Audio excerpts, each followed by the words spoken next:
ज्याची गेल्या काही दिवसांपासून आपण अत्यंत आतुरतेने वाट बघत होतो असा पाऊस आणि आज प्रकाशित होणारं पुस्तक, हे दोघेही आपल्याला एकत्र एका दिवशी भेटण्याचा योग हा आजचा दिवस आहे. त्यामुळे आणि या दोघांचं स्वागत करण्यासाठी जमलेले सगळे सुहृद, आपल्या सगळ्यांचं मनापासून स्वागत.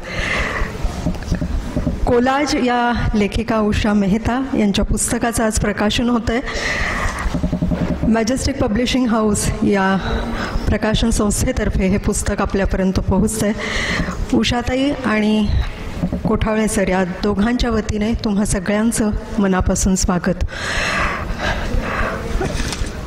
खरं तर कोलाज या शब्दाचा कोलाज बघितलेला होता, पण त्याचा मुद्दाम अर्थ शोधायला जेव्हा सुरुवात केली तेव्हा मिलिंदजी समोर बसलेत, त्यांच्या क्षेत्रातली एक गोष्ट समजून घेण्याचा प्रयत्न केला आणि इंटरनेटवर विकिपीडियावर त्याचा अर्थ शोधताना गोंधळ असा एक फार सुंदर शब्द हाताशी आला की वेगवेगळी छायाचित्र असतील, फॅब्रिक असेल किंवा रंगीत टेक्स्चर्ड पेपर असतील, ह्या सगळ्याचा कोलाज. पण हे जे पुस्तक आहे हा आठवणींचा कोलाज आहे, व्यक्तिमत्वांचा कोलाज आहे, अनुभवांचा कोलाज आहे आणि हा सगळा शब्दात उतरून आपल्यापर्यंत आज पोहोचतो आहे. त्या कोलाजचं स्वागत करणाऱ्या तुम्हा सगळ्यांचं स्वागत. उषाताईंशी जेव्हा या पुस्तक प्रकाशनाच्या कार्यक्रमासंबंधात भेटणं बोलणं सुरू होतं तेव्हा सूत्रसंचालिका आणि विद्यार्थिनी अशा दोन्ही भूमिकेतून भेटत असल्यामुळे मला पहिली सूचना होती की हा उषा मेहता समग्र ग्रंथ नाही. म्हटलं हो बाई. मग तो वाचल्यानंतर खरोखरच पण हा समग्र ग्रंथ नसला तरी त्यांच्या साहित्य क्षेत्रातल्या मुसाफिरीची झलक दाखवणारा असा एक अत्यंत वेगळा अनुभव आपल्या हाताशी हा ठेवा येतोय. विविध ठिकाणी विखुरलेलं त्यांचं गद्यलेखन आज या पुस्तकाच्या निमित्ताने आपल्या हाताशी येतंय आणि वैविध्य आणि सहजता ही त्यांची लेखन वैशिष्ट्ये या पुस्तकातून निश्चितपणे आपल्यापर्यंत पोहोचतील. प्रसिद्ध अप्रसिद्ध आणि संग्रहात समाविष्ट करताना काही थोडेसे बदल करून हा कोलाज आपल्यापर्यंत पोहोचणार आहे. प्रकाशनासाठी जी मान्यवर मंडळी आली आहेत त्यापैकी वीणाताई गवाणकर या येणार होत्या, पण काही अपरिहार्य कारणामुळे येऊ शकत नाहीत, पण त्यांचाही नामोल्लेख आणि त्यांना वंदन. इथे जमलेल्या सर्व मंडळींचं स्वागत करण्याची विनंती मी कोठावळे सरांना करते. प्रसिद्ध पत्रकार, संपादक लोकमत पुणे संजय आवटे यांचं पण स्वागत करूया.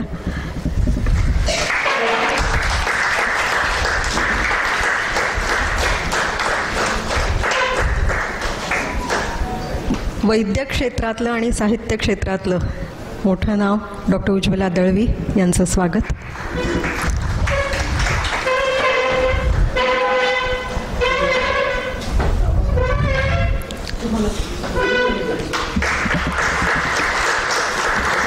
प्राध्यापिका लेखिका सुरेखा सबनीस यांचं स्वागत करण्याची विनंती.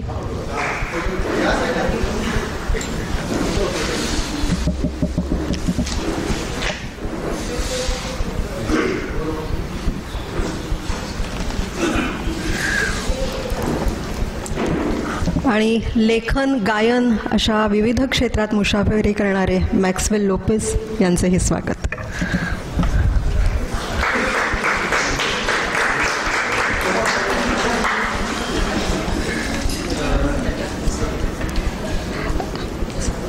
डॉक्टर सुरेखा सबनीस यांचं स्वागत.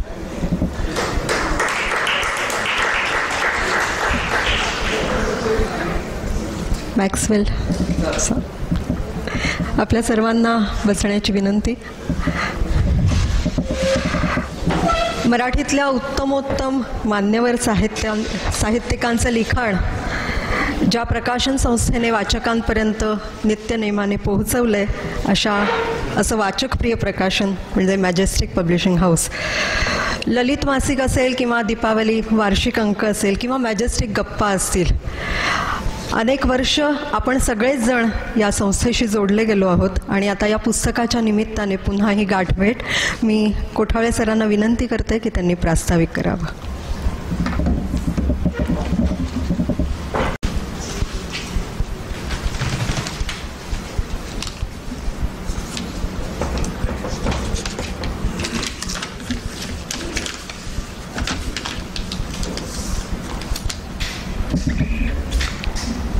नमस्कार. आजच्या कार्यक्रमातील प्रमुख पाहुणे, मी वीणाताईंचं पण नाव इथे लिहिलं होतं पण ते आज आलेले नाहीत. ज्येष्ठ लेखिका वीणाताई गवाणकर, ज्येष्ठ पत्रकार संजय आवटे, तसेच डॉक्टर उज्ज्वला दळवी, डॉक्टर सुरेखा सबनीस, लेखक आणि आमचे मित्र मॅक्सवेल लोपिस. आजच्या कार्यक्रमातील उत्सव मूर्ती आणि उत्साह मूर्ती उषा मेहता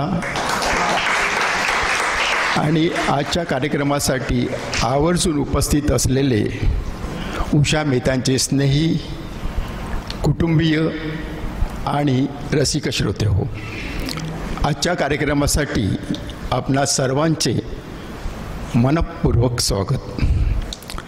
लेखिका म्हणून उषा मेहता यांची याआधी जुईच्या गोष्टी, सलीम सरांचा समीर या बालकथा आणि बालकादंबरी मॅजेस्टिकने प्रकाशित केल्या आहेत. मुलांना आवडतील अशी भरपूर चित्र आणि मांडणी या पुस्तकाची होती. या पुस्तकाचे पुढे इतर भाषात अनुवादही प्रकाशित झाले. डॉक्टर अरुण लिमे यांच्या लाख मोलाचा जीव या आत्मकथनाच्या नवीन आवृत्तीचे सहलेखन आणि संपादन त्याने मॅजेस्टिकसाठी केले. त्याशिवाय ललित ही आमच्या वाङ्मयीन मासिकासाठी त्याने विपुल लेखन केलेलं आहे. ललितसाठी त्याने लिहिलेल्या साहित्यिकांच्या व्यक्तिचित्रांना खूप चांगला प्रतिसाद वाचकांचा लाभला. आज प्रकाशित होणाऱ्या कोलाज या संग्रहात ती आपणास वाचावयास मिळतील. दीपावली आमच्या वार्षिकासाठी नवोदितांच्या कवितांची निवड करण्याचे काम त्याने बरीच वर्ष आत्मीयतेने केले. खरोखर ही निवड करणे म्हणजे फार कठीण असतं, कारण इतक्या कविता येतात. म्हणजे मी नेहमी एक गमतीने असं म्हणतो की संपादकाला जागा करणारा कोण असेल तर तो कवी असतो. म्हणजे जून महिन्यापासून काय एप्रिल मे पासूनच कविता सुरू होतात. संपादका जागा हो, आता दिवाळी जवळ आलेली आहे आणि त्या सगळ्या कविता आम्ही उषा मेहतांकडे पाठवायचो आणि त्या निवडायचो. म्हणजे खूप असं किचकट असं काम होतं. मला सांगायला आवडेल या ठिकाणी की उषा मेहतांच्या आधी हे काम शांताबाई शेळके करत असत आणि अगदी प्रेमाने करत असत. अरे आल्या का कविता, आल्या का, तुझ्याकडे पाठव. कोण ह्यात त्यांना त्यांची जी उत्सुकता असायची ती ही की कोण नवोदित लिहित आहेत, काय विषय हाताळतात वगैरे हे वाचायची शांताबाईंना खूप उत्सुकता असायची. कवयित्री म्हणून मुख्यतः प्रसिद्ध असलेल्या उषा मेहताने बहुविध साहित्य प्रकारात लेखन केलं आहे. काही व्यक्तींच्या मुलाखती घेतल्या, आणीबाणी आणि आम्ही सारख्या पुस्तकाचे संपादन केले आहे. त्यांचे अनेक कविता संग्रह प्रसिद्ध आहेत. कोलाजमधील अनेक व्यक्तिचित्र लेख वाचताना आपणास जाणवते की हे आंतरिक जिव्हाळ्याचे, प्रेमाने आणि आदराने केलेले लेखन आहे. उषा मेहता आणि त्यांचे पती शशी मेहता यांच्या स्नेहशील स्वभावामुळे अनेक साहित्यिकांशी ते दोघे जोडले गेले. त्यांच्या छान मैफली जमल्या. मैत्रीला या दोघांच्या आयुष्यात अनन्यसाधारण महत्त्व होतं. ती मैत्री त्यांच्या सर्वांच्याच बाबतीत जपली, जोपासली आणि वाढवली. कवी शंकर वैद्य यांच्यावरील आठवणी इतस्तता या लेखातील शशी मेहता यांच्या 40व्या वाढदिवशी पहाटे 5 वाजता त्यांच्या घराची बेल दाबून त्यांना आश्चर्याचा आणि आनंदाचा धक्का देण्याचा उल्लेखलेला प्रसंगही याच त्यांच्या विलक्षण मैत्रीच्या असोसिएशनतून होतो. ती ओढ असल्यामुळे होत होतो. कोलाजमधून अनेक कवयित्रींची त्याने रेखाटलेली व्यक्तिचित्र म्हणूनच अतिशय वृद्ध उतरली आहेत.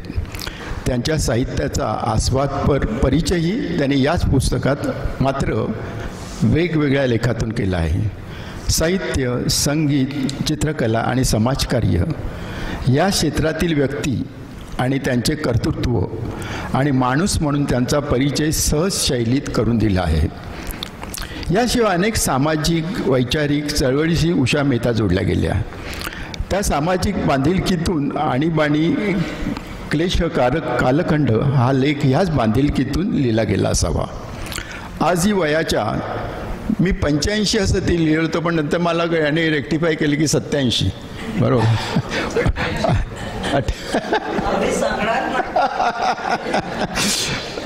आजही वयाच्या आपण 86 धरू.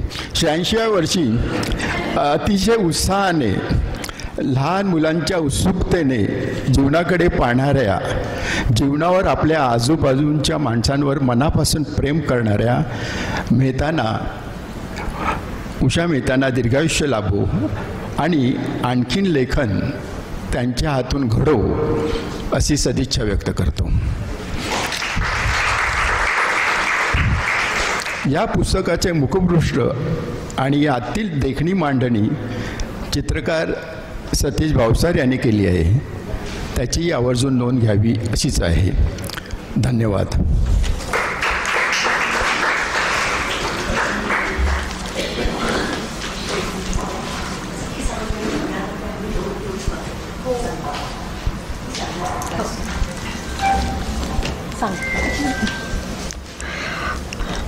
कोठावळे सरांनी जसा उल्लेख केला की उत्सवमूर्ती आणि उत्साहमूर्ती, अर्थातच वयाचा संदर्भ तिथे द्यायची गरजच नाही, कारण इतकं उत्साह आणि या उत्साहामध्ये अत्यंत सकारात्मकतेचा आणि आशेचा सूर मिसळलेला आहे, जो आपल्याला त्यांच्या व्यक्तिमत्वातून पण आपल्यापर्यंत पोहोचतो आणि लिखाणातून तर पोहोचतो.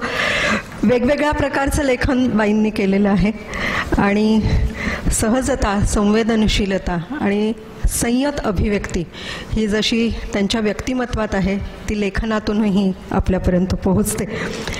साहित्य, संगीत, कला, समाजकार्य अशा विविध क्षेत्रात बाईंचा अत्यंत सहज आणि सक्रिय वावर आणि त्यातून जे अनुभव, जी माणसं जोडली त्या सगळ्यांबद्दलचं लिखाण या पुस्तकातून आपल्यापर्यंत नक्की पोहोचेल.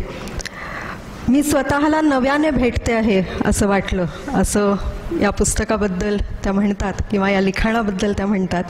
अनेक सुहृदांच्या विनंतीमुळे, हट्टामुळे, आग्रहामुळे हे पुस्तक आपल्यापर्यंत पोहोचतंय. ते हे पुस्तक पोहोचत असताना बाई तुम्हाला काय वाटतं हे आम्हाला जाणून घ्यायचं. या.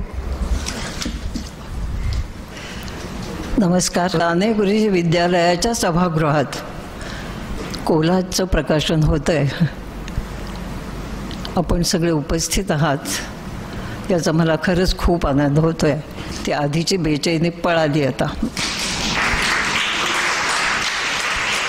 साने गुरुजी मुलांसाठी गोड गोष्टी लिहिणारे, सर्वांसाठी श्यामची आई देणारे, भारतीय संस्कृती आणि इतर अनेक पुस्तकं लिहिणारे गुरुजी, स्वातंत्र्य आंदोलनाच्या वेळी येथून तेथून सारा पेटवू देश किंवा आता उठवू सारी रान अशासारखी ज्वलंत गाणी लिहिणारे लढाऊ साने गुरुजी, आणि शिवाय बलसागर भारत हो विश्वात शोभनी राहो अशी इच्छा करणारे साने गुरुजी.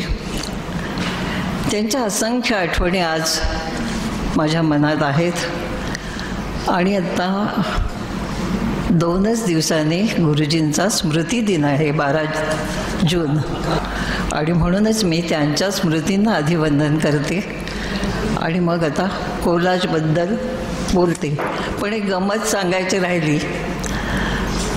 इंदिरा प्रियदर्शनीने स्वातंत्र्य आंदोलनाच्या वेळेला लहान मुलांची फौज उभी केली होती, एक दल उभं केलं होतं, वानर सेना. गांधीजींचा मिठाचा सत्याग्रह जेव्हा सुरू झाला तेव्हा ही छोटी मुलं गुपचूप, त्यावेळेला मोबाईल नव्हते, टेलिफोन नव्हते, आणि तरी देशभर गांधीजींच्या मिठाच्या सत्याग्रहाचा निरोप पोचवायला ही मुलं निष्ठेने काम करत असत. आणि त्यावेळेस आम्हाला एक सेवा दलात गाणं ऐकायला मिळालं होतं, फार मजेदार आहे ते. वानर वानर हुप प्यारे, वानर वानर hoop hoop hoop, Mahatma Gandhi आमचे राम. रामायणातला राम हा रावणाशी झुंजला. आमचे महात्माजी प्रबळ अशा ब्रिटिश सत्तेच्या तावडीतून भारताला मुक्त करण्यासाठी झटत आहेत. क्विट इंडिया, चले जाओ अशी सांगतायत. तर हे महात्मा गांधी आमचे राम, चला करू त्यांचे काम, वानर वानर हुप प्यारे, वानर वानर हुप हुप हुप.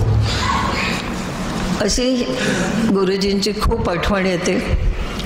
आणि त्यांच्या नावाने असलेल्या या सभागृहात हे त्यांचं स्मारकच, जिवंत जागत स्मारक असं प्रकाशभाईंनी उभं केलं. त्या सभागृहामध्ये आपण आज आहोत. आता कोलाजबद्दल. कोलाजचा अर्थ तर अस्मिताने उलगडलाच आहे की ते एक माध्यम आहे चित्रकलेमधलं. रंग, रेषा यांचा वापर करण्यापेक्षा वेगवेगळ्या रंगांचे पोत असलेले कागद चित्रकार मनमानेन तसे वेडेवाकडे कापत जातो आणि एका मुखपृष्ठावर चिकटवत जातो आणि त्यातून एक वेगळाच आकृतिबंध तयार होतो, एक सुंदर कलाकृती तयार होते.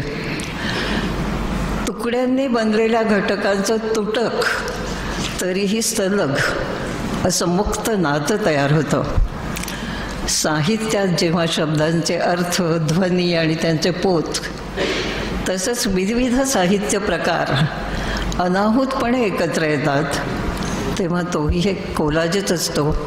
आणि म्हणूनच या संग्रहाचं नाव कोलाज असं आम्ही ठरवलं. कोलाजमधले बहुतेक लेख मी काही व्यक्तींच्या विनंतीमुळे, काहींच्या आग्रहामुळे, काहींच्या हट्टाग्रहामुळे लिहिले. पण लिहिले ते अत्यंत आत्मीयतेने. याचं कारण हे सगळे लेखविषय माझ्या अतिशय आस्थेचे विषय होते, निरंतर आस्थेचे. आजही तसंच आहे. नरेंद्र दाभोळकर, अंधश्रद्धा निर्मूलनवाले, ज्यांची हत्या झाली 13 वर्षापूर्वी आणि आत्ता त्यांच्या मारेकऱ्यांना शिक्षा झाली आपण वाचतोय, त्यांनी मला विनंती केली की तू लिही साधनेसाठी. तर मी कसे काय नाकारू शकणार. किंवा ललितच्या लोकांनी, कोठवळ्यांनी आणि कोणी कोणी वडीलधाऱ्यांनी मला लिहायला सांगितलं तर ते मी नाकारू शकले नाही. आणि त्यातून हे सगळे त्यावेळी लेख तयार झाले. अचानक मला माझी जुन्या कात्रणांची वही सापडली. शेतकऱ्याला शेतात म्हणे सोन्याचा हंडा सापडतो. मला माझ्या कपाटातच माझी जुनी ही फाईल सापडली. त्यातले मी जेव्हा लेख वाचले तेव्हा मलाच मी नव्यानं भेटते असं काहीतरी वाटलं. सगळा जुना कालपट माझ्यासमोर आला. कविता हा माझ्या जिव्हाळ्याचा विषय, माझ्या आयुष्याला व्यापून राहिलेला. स्वाभाविकच कवी आणि कवयित्री यांच्या लेखनाबद्दल, त्यांच्या वैयक्तिक जीवनाबद्दल मला खूप कुतूहल वाटायचं. त्यांचे विचार विश्व, त्यांच्या लेखन प्रेरणा, त्यांच्या जगण्याचा परिसर असं बरंच काही जाणून घ्यावं असं वाटायचं. आणि त्यासाठी नकळत कळत प्रयत्न व्हायचे. कॉलेजमध्ये आल्यावर बापट, पाडगावकर आणि करंदीकर यांच्या काव्यदर्शनाच्या कार्यक्रमांमधून त्यांच्या काव्याचा वेगळेपणा आम्हाला प्रभावीपणे जाणवत होता. आणि तो पुढेही त्यांच्या सातत्यानं झालेल्या प्रयोगशील कविता लेखनामुळे टिकून राहिला. ते शिळे कधीच झाले नाहीत. ताज्या ताज्या कविता आणखी नव्या नव्या विषयाच्या ते आम्हाला देत राहिले. त्यामुळे तो टिकून तर राहिलाच, पण सीमित मात्र झाला नाही. त्यांच्यामुळे आमचं आणखी अनेक कवींकडे लक्ष गेलं. म्हणजे केशवसुत होतेच, देवदानवा दरे निर्मेले असं सांगणारे, किंवा आम्हाला बन बांबूंचे पिवळ्या सांगणारे मर्ढेकर, आणि त्यापुढे आता अगदी थेट ढसा, कौलटकर या सगळ्या कवींची आमची जरा जान पहचान झाली. या कवींच्याही कवितांकडे आमचं लक्ष जात होतं. या पहिल्या 3 कवींवर मी वेगवेगळ्या कारणाने 4-4, 5-5 लेख लिहिले. मी म्हटलं तसं मी कोणाची विनंती नाकारू शकले नाही. प्रत्येक वेळेला कारण वेगळं होतं, त्यामुळे लेखाचा रोख वेगळाच असायचा. आणि हे सगळे लेख काही मला पुस्तकात घेणं शक्य नव्हतं, म्हणून पुनर्लेखन करून या कवींवर मी 2-2 लेख संग्रहासाठी निवडले. थोडंसं पुनर्लेखन केलं मात्र. त्याचप्रमाणे कवयित्री, कथाकार, कादंबरीकार, आत्मकथनकार, पत्रकार अशी चौफेर कामगिरी करणाऱ्या आणि मराठी भाषेला हायकू हा जपानी काव्यप्रकार भाषेत रुजवणाऱ्या शिरीष पैंवरही माझे 2 लेख याच्यात आलेले आहेत. बाकी शांताबाई, शंकर वैद्य, ग्रेस हे कवीही आहेतच, पण आणखी 2 आपल्याला फारसे माहीत नसतील असे चित्रकार कवी शांताराम पवार यांच्यावर एक लेख आहे. आणि श्रीधर तिळवे नावाचे जे कवी, त्यांच्या कविता वाचून तर मी इतके अस्वस्थ झाले होते आणि त्यांना मी एक पत्र दिलं कवितांवरच. ते त्यावेळेला मला संकोचाने त्यांना पाठवता आलं नाही, पण नंतर आमचे संपादक म्हणाले इथे अवधूत परळकर आलेले आहेत, सुहासिनी कीर्तीकर आलेले आहेत, नाही ते घ्यावं, ते चांगलं पत्र आहे. आणि त्यामुळे ते पत्रसुद्धा खरंच अस्वस्थ करणारं असलं तरी ते आम्ही इथे घेतलेलं आहे. याशिवाय धीरूबेन पटेल यांच्या किचन पोएम्सवर मी लिहिलं आहे. आणखी काय काय तुम्हाला या कोलाजमध्ये सापडेल. काही चित्रकार आहेत, काही लेखक आहेत ज्यांच्याबरोबर मी काम केलं. त्या कोमल आणि कणखर या विभागात, या पुस्तकाचे 6 भाग केलेले आहेत आणि त्या विभागात प्रमिला संघवी आणि सुधा वर्दे यांच्यावरचे माझे लेख आहेत आणि तेही खरं सगळ्यांनी वाचायलाच पाहिजेत असं मला वाटतं. मला असं पहिल्यांदा कोणी लिहायला सांगितलं असेल तर ते अरुण शेवतेने माझ्या बालपणावर लिहायला सांगितलं. त्यानंतर मुंबई मराठी साहित्य संघाच्या उज्ज्वला मेहेंदळे, मला वाटतं उषाताई तांबे, त्यांनी माझ्या कविता लेखनाबद्दल किंवा एकूण लेखनाबद्दल लिहायला सांगितलं. आणि त्यामुळे हे 2 लेख मी जेव्हा वाचले तर मीच मला नव्याने भेटते असं मला वाटलं. आणि ते लेख अर्थातच मी माझ्या पहिल्या विभागात घेतलेले आहेत. याशिवाय एक महत्त्वाचा लेख मला तुम्हाला सांगायचा आहे, तो म्हणजे आणि बाणी आणि आम्ही या पुस्तकाचं मी संपादन करून घेतलं. माझ्याकडनं बऱ्याच लोकांनी मला सहकार्य केलं.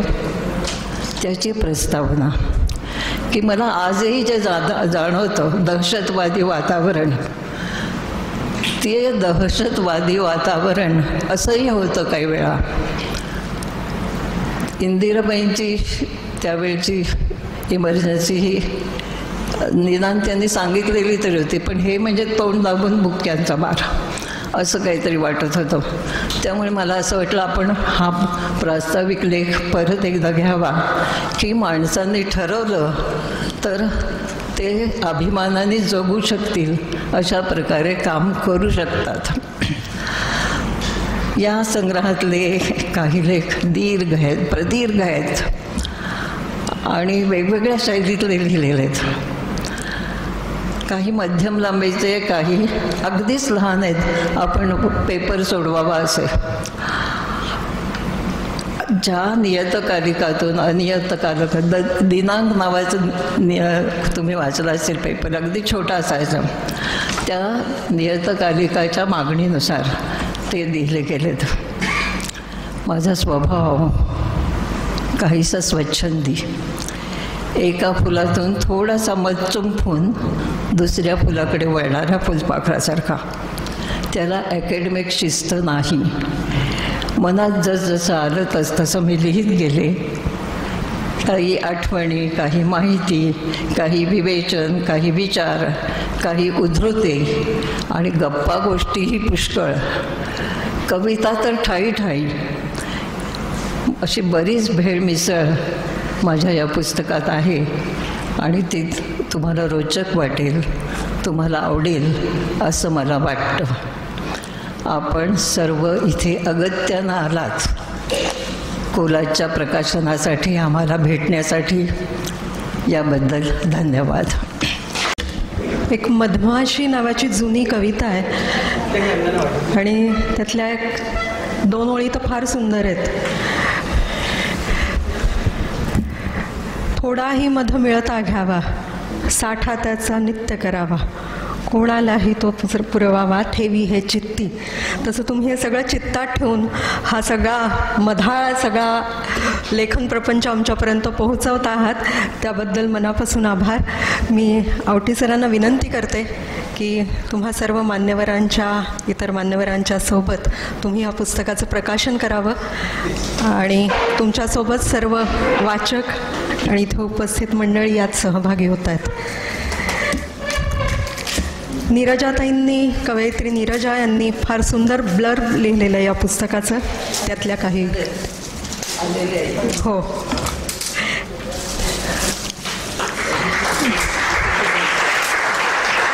कविते एवढ्याच बहारदार शैलीत गद्य लिहिणाऱ्या उषा मेहतांचा हा साराच कोलाज म्हणजे एका रसिक लेखक वाचकाची दुसऱ्या लेखक कवींना दिलेली दाद आहे. यासोबतच आजच्या समाजातलं आणि जगण्यातले अनेक प्रश्न, वेगवेगळे नातेसंबंध यावर ते आपल्या अलवार शैलीत भाष्य करतात. या कोलाजच्या कॅनव्हासवर त्यांनी मारलेले काव्यात्मक फटकारे वाचकाला सुकून तर देतातच, पण विचार करायलाही भाग पाडतात.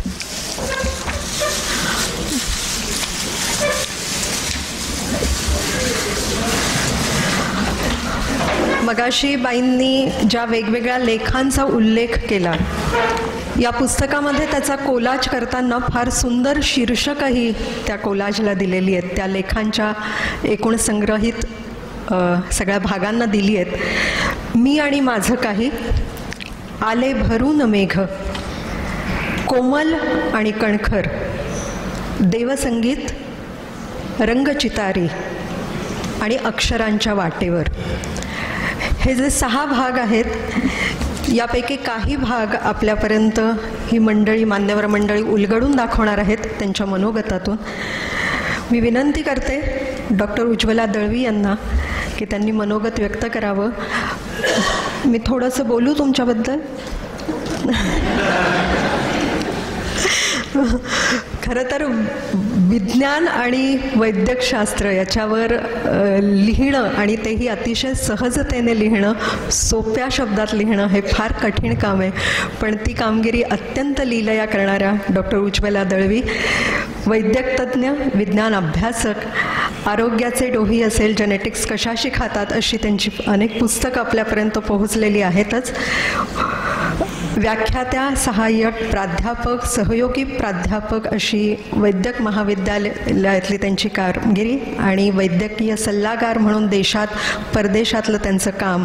DY पाटील वैद्यकीय महाविद्यालयात वैद्यक शाखा विभाग प्रमुख म्हणून त्यांनी केलेलं काम आणि विज्ञान शोधांवरचे त्यांचे लेख, अशी सगळी त्यांची कामगिरी आपल्यापर्यंत पोहोचलेली आहेच. आज या पुस्तक प्रकाशनाच्या निमित्ताने या पुस्तकाविषयी आणि या पुस्तकातल्या मी आणि माझं काही या भागाविषयी ते आपल्याशी बोलणार आहेत. त्यांना तुम्हा सर्वांतर्फे बोलण्याची विनंती. नमस्कार.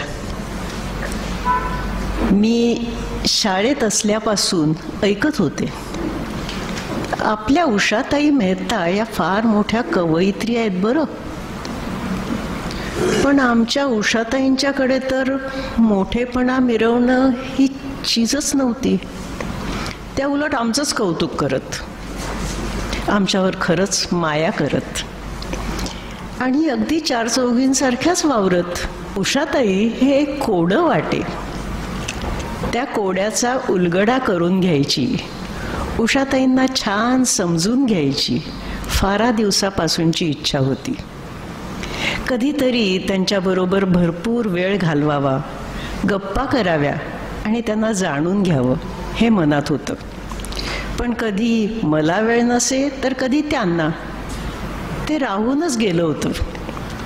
फासला वक्त का दोनों से मिटाया न गया, हेच खरं. पण अचानक इच्छापूर्तीचा मुहूर्त साधला. नशिबाने उषाताईंचा पेटारा गद्याच्या पूर्वसंचिताने भरून ओसंडला आणि कोलाज या पुस्तकाचा जन्म झाला. त्या पुस्तकाने तिळा उघड ह्या मंत्राचं काम केलं. अलिबाबाच्या गुहेचा दरवाजा किलकिला झाला आणि मला आतल्या खजिन्याची झलक दिसली. माझी फार दिवसांची इच्छा काही अंशी पुरी झाली. मी ते पुस्तक झपाटून वाचलं. माझा तो सगळा दिवस आनंदाचे डोही आनंद तरंग अनुभवण्यात गेला. मी कोलाज वाचलं नाही, मला ते उषाताईंच्या आवाजात ऐकू आलं. अख्खा दिवसभर त्या आसपास वावरतायत असंच वाटत राहिलं. ती चिमुरडी गोरी गोरी परकरी उषा नाचत बागडत मला तिचा बालपणीचा गाव दाखवत धावत राहिली. मी उषाताईंचे कविता संग्रह आस्वादले होतेच, पण कोलाजमधून त्या कवितांमागच्या उषाताई अधिक भेटल्या. उषाताईंची सुरुवातीची प्रेमकविता अत्यंत उत्कट होती. किती उत्कट! बुडणाऱ्याने वाचवणाऱ्याला जीवाच्या आकांताने मरण मिठी घालावी तशी उत्कट. आणि त्या जीवघेण्या भावनेत मोगर कळ्या पिळवटून सांडलेलं आणि तरीही जीवाला गारवा देणारं चांदणं सुद्धा होतं. कलेजवा मिठी कटारी मारणाऱ्या अशा त्या कविता होत्या.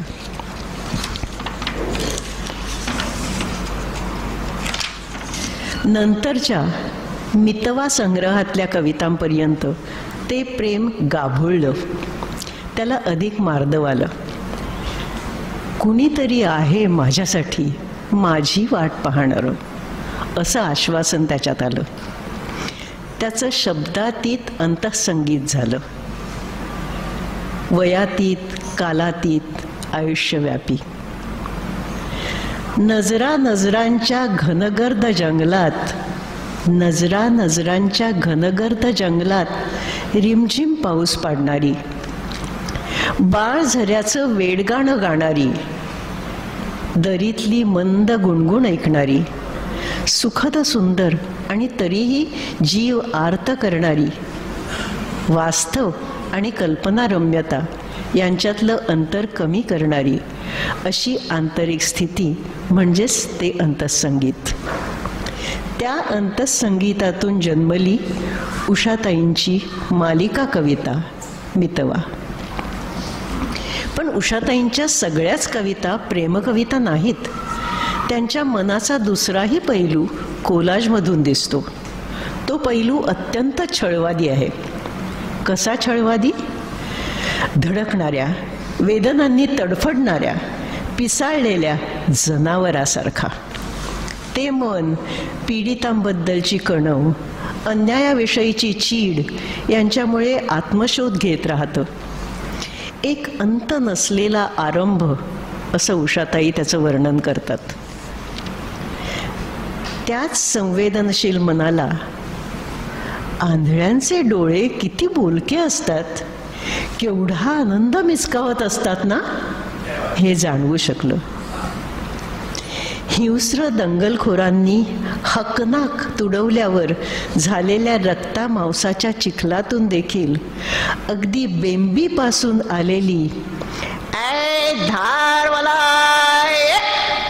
ही तान त्याच मनाच्या कानात तापल्या सळईसारखी घुसली.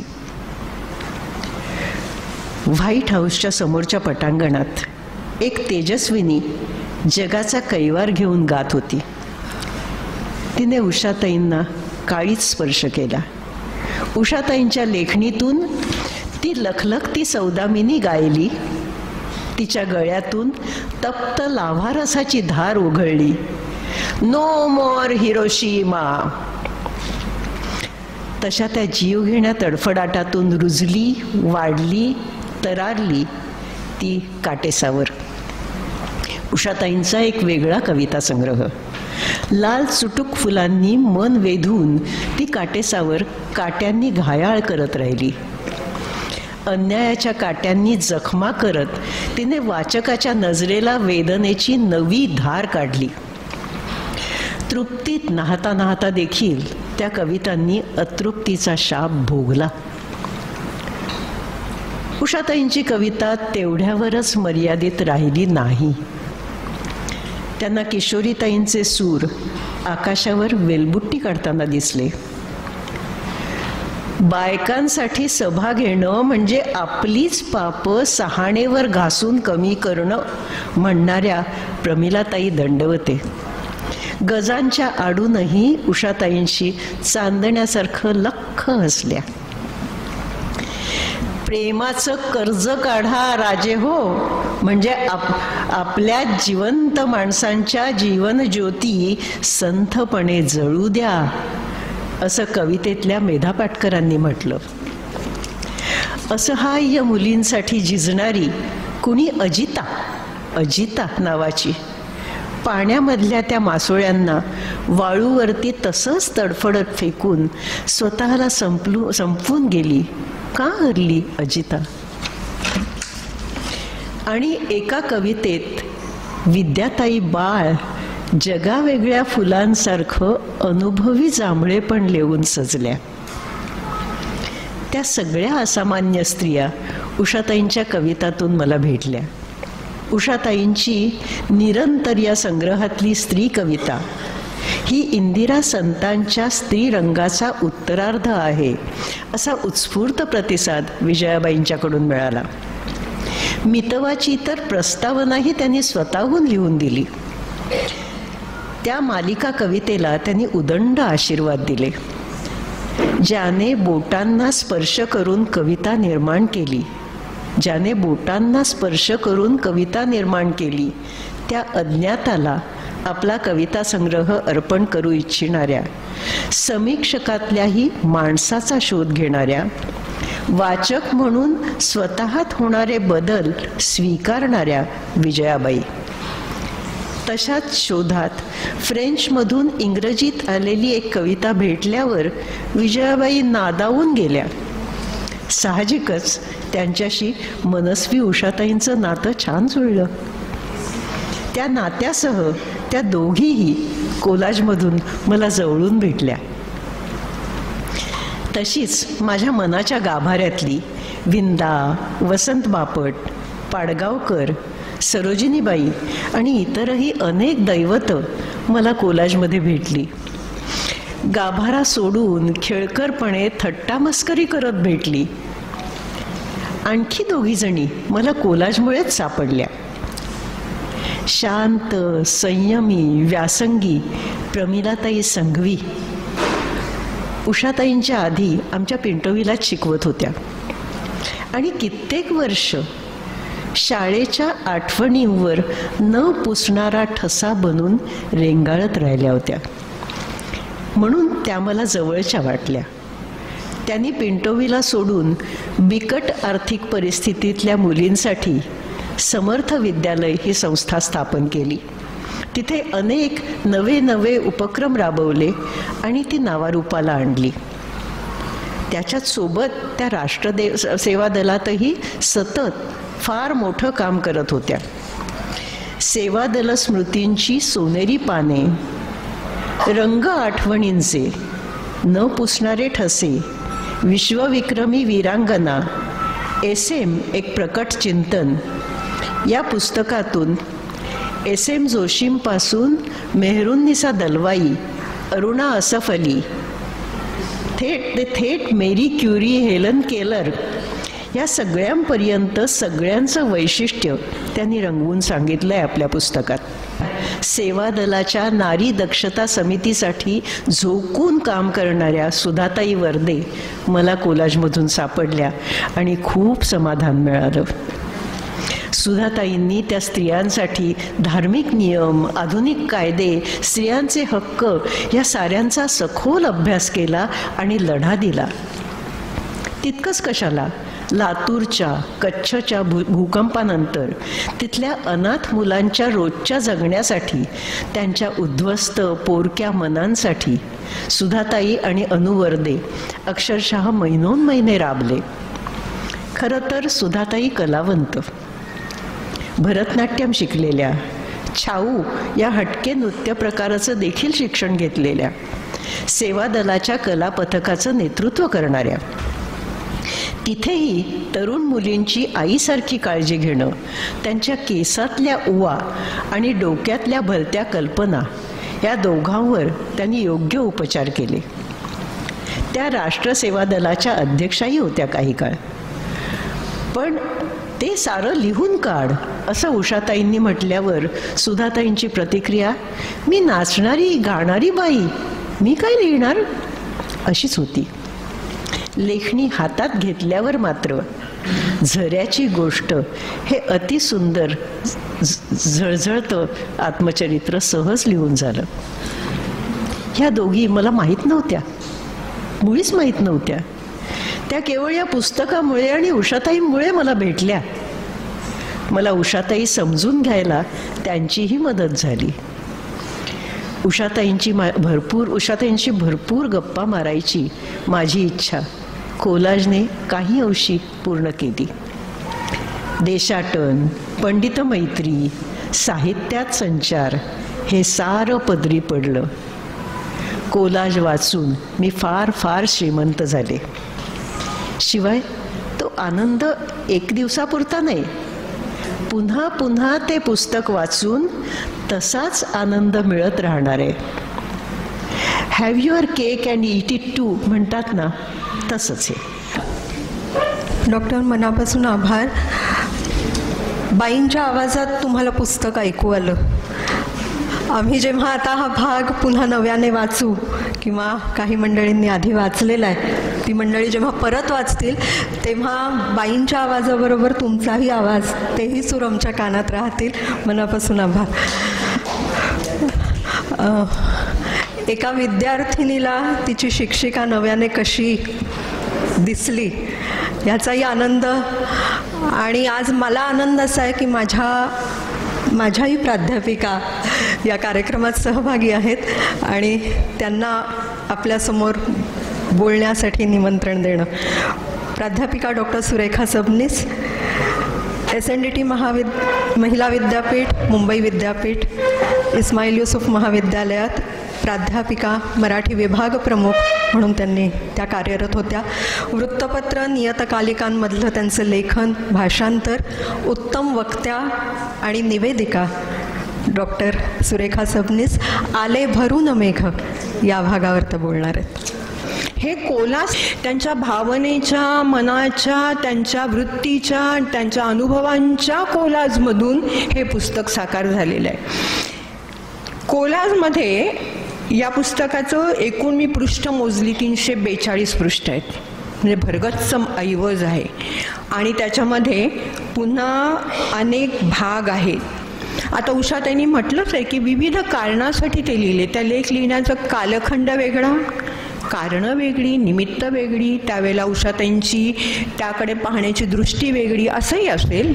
पण त्यामुळे काय झालं की त्याला एक वेगळेपण आले की काही कवींवर भरभरून लिहिलं गेलंय आणि काही कवींवरचं तेवढं बारकाव्यांनी लिहिलं गेलं नाही. म्हणजे जे उषाताई लिहू शकत होत्या पण कदाचित ज्या तऱ्हेची मागणी त्यांच्या लेखाला तेव्हा होती तेव्हा तेवढं भरभरून लिहिण्याची त्यांना अवसर मिळाला नसेल. मी उलट मार्गाने जाते आता. त्यांनी निर्मला देशपांडेंवर लिहिलं. आता निर्मला देशपांडे आपल्या त्यांच्या टिकली एवढं तळं वगैरेसाठी आपल्याला प्रख्यात आहेत. कविता संग्रह आहेत त्यांचे, पण निर्मला देशपांडेंविषयी लिहिताना उषाताई त्यांची एक ज्येष्ठ प्रिय मैत्रीण निर्मला देशपांडे यावर अधिक लिहितात. ते फार सुंदर आहे. म्हणजे कवीवर लिहायचं तर त्याची कविता घेऊन त्याची आस्वादात्मक समीक्षा किंवा रूपवादी समीक्षा किंवा साम्यवादी समीक्षा करत बसावं अशी काही गरज नाही आहे, अशी अपेक्षाही नाही. पण त्यांनी त्या कवयित्री हेरले. निर्मला देशपांड्यांच्या गद्यलेखनाचाही उल्लेख केलाय. ज्या बाई आपल्या घरचं रोजचं जेवणाचं ताट मांडलं वाढलं असं म्हणत नाही, सजवलं म्हणतात, अशी ती छानशी स्त्री निर्मला देशपांडे. त्यांच्या स्वभावाचे वागणुकीचे किती बारीक बारीक बारकावे उषाताईंनी टिपले, हे टिपायला कवीचं मन लागतं आणि ते उषाताईंचं आहे. आणि त्यांनी निर्मला देशपांडेंच्या कवितेवर, उद्या कुणाला निर्मला देशपांडेंच्या कवितेवर निबंध लिहिणं हा प्रकार जरा आता वेगळाच झालाय, पण निबंध लिहायचा असेल तर उषाताईंचा लेख मदत नाही करणार. पण कविता लिहिणाऱ्याचं मन समजून घ्यायचं असेल तर उषाताईंचा लेख जरूर वाचला पाहिजे. दुसरा तर त्यांच्या प्रिय मैत्रीण वासंती मुजुमदार, खूप प्रेमाने लिहिले त्यांनी वासंती मुजुमदारांविषयी, त्यांच्या कविता संग्रहाविषयी, त्यांच्या चित्रकलेविषयी, त्यांच्या बहुविध कलांविषयी खूप भरभरून लिहिले. मैत्री कशी जपावी आणि मैत्रिणीला कसं ओळखून घ्यावं आणि मैत्रिणीला कसं आठवावं, ही पण एक कवितेचीच बाजू झाली ना. माणसाचं मन कोरडं नसतं, माणसाचं मन भारावलेलं असतं आणि ते कवीचं मन असतं, ते आमच्या उषाताईंचं आहे. आणखीन कवितांविषयी म्हणायचं तर एका बाबतीत मात्र माझी तक्रार आहे, म्हणजे ते अकॅडमिक असेल काही असेल, ग्रेसबद्दल अगदी बरोबरचं लिहिलं, एवढा असा लेख लिहिलाय, तो कोणीतरी मागितला म्हणे दिनांक वगैरे वगैरे नाही, दिनांकने. पण उषाताईंनी पुन्हा तो लेख लिहायला हवा होता की ज्या उषाताई बाकीची कवी मंडळी येतील पुढे इतकं बारकाव्याने लिहितात, इतकं छान लिहितात, तर एवढा ग्रेससारखा कवी तुम्ही सोडलात उषाताई, तो नको होता सोडायला. अगदी असं वरवरचं ग्रेसविषयी लिहून त्या बाजूला झाल्यात. पण त्याच उषाताईंनी शांताराम पवार, षटकोनातला शांताराम पवार चित्रकार, आतापर्यंत आपण सगळे त्यांना चित्रकार शांताराम पवार म्हणून ओळखत होतो, विख्यात, पण त्यांनी ज्या कविता लिहिल्यात त्या अप्रतिम आहेत. त्या कवितेमध्ये सामाजिक जाण आहे, समाजात घडणाऱ्या घटनांच्या शोषणाचं विषमतेचं दाहक चित्र आहे आणि ते उषाताईंनी नेमकं टिपले, ते त्यांच्या बुद्धीला भिडले, ते त्यांच्या मनाला भिडले आणि ते उषाताईंसारखी सहृदय मनाची कवयित्री आपल्याला सांगू शकते की शांताराम पवार कविता लिहितात म्हणजे काय करतायत, हे फार मोठं आहे. म्हणजे मला गंमत वाटते उषाताईंची की ग्रेस सोडून देतात आणि शांताराम पवारांचे एवढे बारकावे दाखवतात. म्हणजे असं तरी कोणी हवं आहे. ग्रेसबद्दल लिहिणारे खूप आहेत, ग्रेसबद्दल लिहिलंही खूप आहे, तेव्हा ते माफ उषाताईंना. हां उषाताई, पण शांताराम पवारांबद्दल तुम्ही लिहिलं याच्याबद्दल तुमचे आभार मानावेत, तेवढे थोडे. किती छान पकडले त्यांनी असं म्हटलं की शांताराम पवार लिहितात ते आजबद्दल, आत्ताबद्दल, वास्तवाबद्दल, पण तरीही भूतकाळाचा धागा त्यांचा सुटला नाही आणि भविष्य काळाची झेप त्यांची आवरलेली नाही. शांताराम पवारांच्या पुस्तकाला आकड्यांचं शीर्षक आहे. उषाताई म्हणतात हे शीर्षक त्रिकाल पण असू शकलं असतं, इतकं चांगलं. म्हणजे पुस्तकाचं शीर्षक काय हवं आणि चित्रकार असणारा कवी त्याच्या पुस्तकाचं मुखपृष्ठ कसं आहे त्याचंही विवेचन उषाताईंनी खूप छान केलेलं आहे. त्यानंतर येतात शंकर वैद्य. इथं थोडी तक्रार आणि थोडं कौतुक. बरं का उषाताई, तुम्ही मैत्रिणात म्हणून कौतुक नाही तर तुम्ही खरंच मनापासून लिहिले, पण शंकर वैद्यांविषयी लिहिताना उषाताई वैयक्तिक खूप लिहून गेल्यात. ते हवं होतं तिथे, कारण शंकर वैद्यांसारखा कवी किती पातळ्यांवर हळूवारपणे नातं ठेवून गेला, संबंध ठेवून गेला, हे त्यांनी त्यातून सांगितले. कविता उलगडूनही फार छान दाखवायला त्यांनी सुरुवात केली, पण पूर्णपणे ते केलेलं नाही. म्हणजे उषाताईंना शंकर वैद्यांच्या कवितेविषयी अधिक खूप काही सांगता आलं असतं, पण त्यांचं मन रमलं त्या आठवणीत. शंकर वैद्य, सरोजिनी वैद्य, मग तो मित्र परिवार, मग त्यांच्या भेटीगाठी. आणि आता हे म्हणताना मला असं वाटतं की असं मी म्हणणं बरोबर नाही. एक कवी जर जाणून घ्यायचा असेल तर त्याच्या वैयक्तिक व्यक्तिगत नातेसंबंधांबद्दल, वागण्याबद्दल, वृत्तीबद्दल जर दुसरी कवयित्री काही टिपून देत असेल आणि ते अत्यंत चोखपणे देत असेल तर त्यात वावगं ते काय झालं. म्हणजे आता ती आमची शिस्त आम्ही बाजूला ठेवली पाहिजे अकॅडमिक, की कवितेवर लिहायचं म्हणजे कवितेच्या रूपबंधाबद्दल, शब्दाबद्दल लिहायचं आणि बाकी नाही. तर तसं नाही आहे. म्हणजे उषाताई एका बाजूने सुचवून जातात की तुम्ही असाही विचार करा ना कवीचा. म्हणजे शंकर वैद्यांवरचं आणि हुशार आहे ना उषाताई, ते तो मला मी वेगळ्या अर्थाने म्हणते. आठवणी इतस्ततः असं नाव त्यांनी त्या लेखाला देऊन टाकलंय.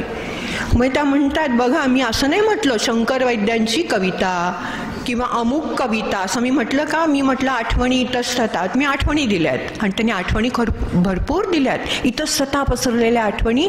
आणि त्यातून आपल्याला शंकर वैद्य, सरोजिनी वैद्यच नाही तर उषा मेहता, शशी मेहता, त्यांचा मोठा मित्र परिवार, स्नेहबंध सगळं उलगडत जातं. म्हणजे कवीच्या निमित्ताने असं काही उलगडणं भावनिक हे उषाताईंनी करून दाखवलेलं आहे. शांताबाईंवरचा लेख फार छान आहे. शांताबाईंवरच्या लेखामध्ये त्यांनी बारकाव्यांनी शांताबाईंच्या गीतांबद्दल जे लिहिले ना ते प्रत्येकाने वाचलं पाहिजे. शांताबाई गीतकार म्हणून अधिक प्रख्यात होत्या आणि त्यांनी जी गीतं लिहिली त्याच्यामध्ये विविधता किती हे फक्त उषाताईंनी सांगावं. म्हणजे आजपर्यंत अनेकांनी सांगितलं पण उषाताईंचा नंबर यात प्रथम. त्यांनी अप्रतिम मांडणी 1.5 पानामध्ये केली आहे की शांताबाईंच्या गीतांमधली विविधता किती ती तुम्हीच वाचायची आहे. अप्रतिम लिहून गेल्यात उषाताई. उषाताईंनी शिरीष पैंवर 2 लेख लिहिले. शिरीष पै त्यांची ज्येष्ठ मैत्रीण. एक हायकू विषयी आहे आणि एक शिरीष पै. हायकू आणि पुन्हा शिरीष पै व्यक्तिगत असं आहे. हायकू म्हणजे काय. हायकू हा काव्य प्रकार, तो जपानमधून आलेला, त्यामागची झेन तत्वज्ञानाची संकल्पना. शिरीष पै त्यांचं व्यक्तिगत आयुष्य, त्यांचं भावनिक आंदोलन, त्यांना हायकूने दिलेली साथ आणि हायकूने केलेली त्यांची सोबत, किती बारकावे. म्हणजे एका बाजूनी त्या एक मैत्रीण आपल्यासमोर उभी करतायत, त्यांची तिचं मन उभं करतायत, तिच्या आयुष्यातले चढ उतार उभे करतायत. त्या शिरीष पैंचं एक भावनिक नातं आणि त्यांचा एक भक्कमपणा आणि आंदोलन सगळं टिपतायत. आणि हायकू या काव्य प्रकाराविषयी उषाताई लिहून जात आहेत. फार सुंदर. त्यातलं सगळ्यात मला काय आवडलं असेल, म्हणजे मला आवडलं, तुम्हाला आणखीनही काही आवडू शकेल तर त्या म्हणाल्या पण या हायकूबद्दल शांताबाईंनी आळंदीच्या साहित्य संमेलनामध्ये एक धोक्याचा इशारा दिला होता. आणि तो असा होता की एखादा काव्य प्रकार रूढ झाला बाहेरून आलेला की लोक त्याच्या नादी लागतात आणि मग त्याच्या कॉप्या करू लागतात. आणि मग जसं गझलेच्या बाबतीत झालं, सुनीताच्या बाबतीत झालं, मग खरी कविता हरवते हे शांताबाई म्हणाल्या होत्या. आणि उषाताईंनी ते बरोबर टिपून आपल्यासमोर मांडले. म्हणजे त्यांची मैत्रीण हायकू लिहिते, हायकू हा उत्तम काव्य प्रकार आहे, त्याची सगळी बांधणी त्यामागचं तत्वज्ञान त्या सांगतात. आणि तरीही शांताबाईंचा इशारा उषाताई आपल्याला देऊन जातात. हे फार महत्त्वाचं आहे. मंगेश पाडगावकरांबद्दल 2 लेख आहेत, फार सुंदर आहेत. पण एका लेखामध्ये खूप वैयक्तिक आठवणी आहेत, खूप वैयक्तिक आठवणी आहेत. म्हणजे अशोक कोठावळेंना मी म्हटलं असतं ह्यातली 4 पानं कमी करा, पण त्याने ऐकलं नसतं माझा अर्थात. पण वैयक्तिक आठवणी खूप आहेत. त्यामुळे काय झालंय, वैयक्तिक आठवणी असू नयेत असं नाही, त्या असाव्यात. पण उषाताईंची एक चांगली बांधणी घडत होती मंगेश पाडगावकरांच्या कविताविषयीची. ती कुठेतरी ढळते त्या लेखामध्ये. एका लेखात एक लेख अप्रतिम बांधणीचा आहे. पाडगावकर हे सौंदर्यवादी आनंद यात्री कसे हे त्यांनी इतक्या बारकाव्यांनी दाखवले. पाडगावकरांची गाणी, त्यातली हळूवारता, पाडगावकरांच्या सलाममधली एक दाहकता. पाडगावकर एका बाजूनी प्रेमाची गाणी लिहितात, एका बाजूनी 17 त्यांच्या कविता संग्रहांच्या आवृत्त्या निघतात. पाडगावकर एका बाजूने अनुवाद करतात. हे त्यांनी बरोबर टिपले की पाडगावकरांनी मीरा, सूरदास, कबीर यांचा अनुवाद केला, बायबलचा अनुवाद केला. एक कवी स्वतःची कविता लिहून मोठा होतो, पण दुसऱ्यांच्या मोठ्या कवींच्या कविता अनुवादित करून तो मोठा होतोच, पण वाचकांनाही कितीतरी मोठं देऊन जातो. हेही उषाताईंनी बरोबर टिपले. आणि त्या अनुवादाबद्दलच बोलायचं तर धीरूबाईंचं किचन पोएम्स इंग्लिशमध्ये लिहिल्या गेल्या गुजराती स्त्रीकडून आणि त्याचा गुजराती अनुवाद होण्याच्या पूर्वी आमच्या उषाताईंनी त्याचा मराठी अनुवाद केला किचन पोएम्सचा, आणि धीरूबाईंनी त्याचं कौतुक केलं. हे फार मला आवडलं की आपली कविता आपण लिहितो, दुसऱ्याची कविता आपण वाचतो आणि आस्वादतो, आणि अनुवादित कवितेने आपण आपल्या भोवतालचं एक विश्व समृद्ध करून जातो. हे फार महत्त्वाचं आहे. उषाताईंनी मला काही वेळ दिलाय मोजून, इतकीच मिनटं बोलायचं अशी अट घातलेली आहे, ती मी पाळते.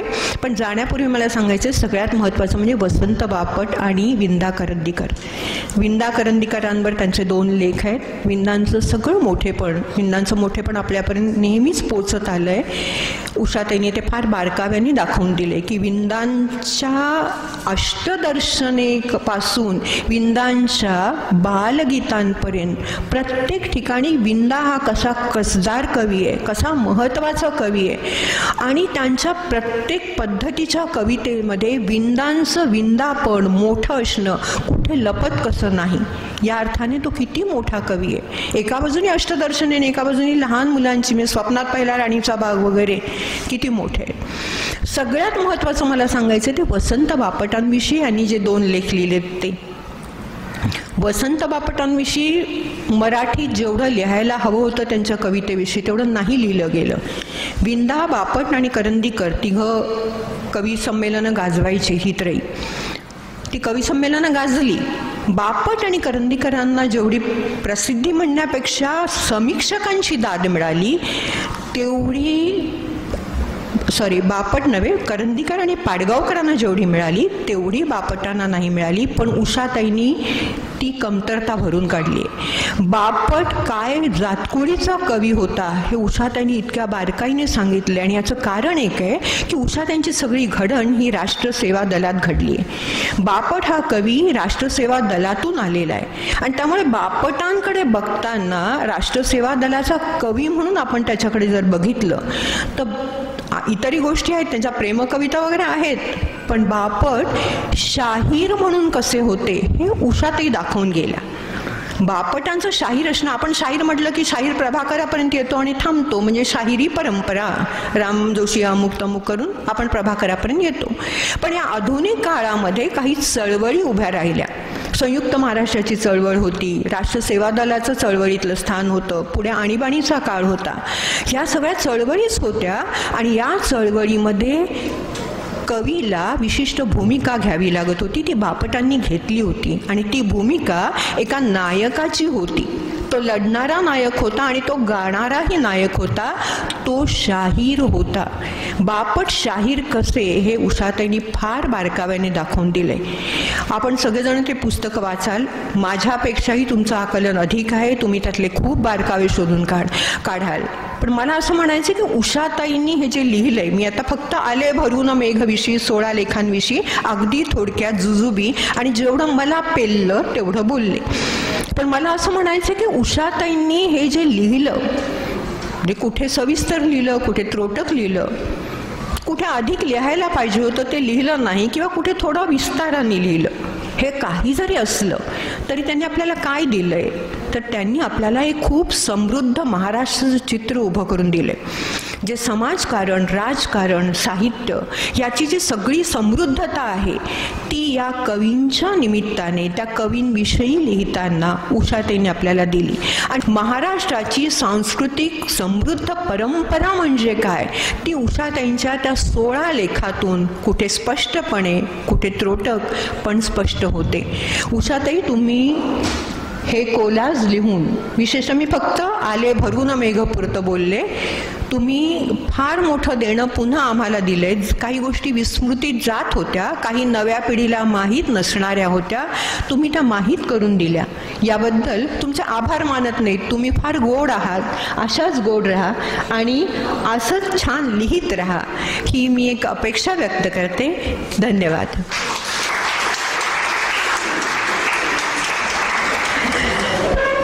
MA सबनीस मॅडमच्या वर्गात जेव्हा आम्ही लेक्चर ऐकायला बसायचो तेव्हा विद्यार्थी म्हणून अकॅडमिक शिस्त आम्ही मोडलेली आहे. हातातलं पेन आम्ही फक्त उघडून ठेवायचो, नोट्स अजिबात लिहायचो नाही.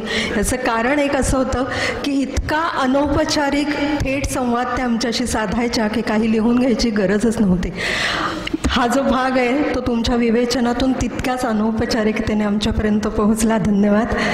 NM महाविद्यालयात वाणिज्य शाखेचे प्राध्यापक असणारे, भारतीय शास्त्रीय संगीत, गांधी विचार, संत साहित्याचे अभ्यासक, साहित्य संगीत, गांधी विचारांवरचं ज्यांचं लेखन आणि व्याख्यान अत्यंत प्रसिद्ध आहे असे मीरा श्याम रंगी रंगली या ग्रंथाचं मॅजेस्टिककडून प्रकाशन झालं आहे, ज्या पुस्तकाला अनेक मान्यवरांनी नावाजलं. अशा पुस्तकाचे लेखक आणि राष्ट्रीय शिक्षण धोरण 2020च्या अंमलबजावणीसाठी SCERT तर्फे जी राज्यस्तरीय अभ्यासक्रम आराखडा समिती गठीत झाली आहे त्यात कार्यरत असणारे मॅक्सवेल लोपेस हे देवसंगीत या भागाबद्दल बोलणार आहेत.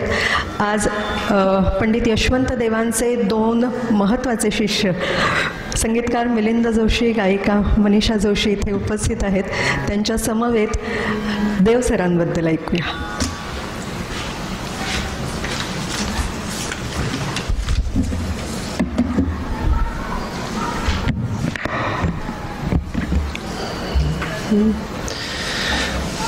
कधी बहार कधी शिशिर, परंतु हे तर 2 बहाणे डोळ्यामधले हासू पुसतील, ओठावरले गाणे बहर धुंद वेलीवर यावा, हळूचला जरा पक्षी गावा, पक्षी गावा. आणि अचानक गळून पडावी, आणि अचानक गळून पडावी, विखरून सगळी पाने डोळ्यामधले हासू पुसती, ओठावरले गाणे.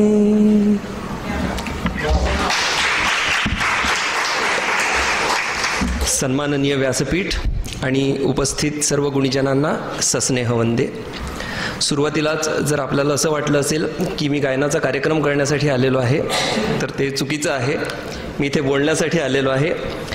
पण एक कसोटीचा क्षण मी आता जगत आहे. जेव्हा भाषण करायला जातो कुठे व्याख्यानं वगैरे देण्यासाठी तेव्हा एक असं सांगत असतो की मी व्याख्याता काही नाही, मी गायक आहे. आणि समजा व्याख्यान जर चांगलं झालं नाही तर एक जमेची बाजू आहे. आणि कुठे गाणं गाण्यासाठी गेलो तर असं सांगतो मी काही गायक नाही, मी तर व्याख्याता आहे. गायनामध्ये जरी काही चुका झाल्या तरीसुद्धा त्या सावरून घेतल्या जातात.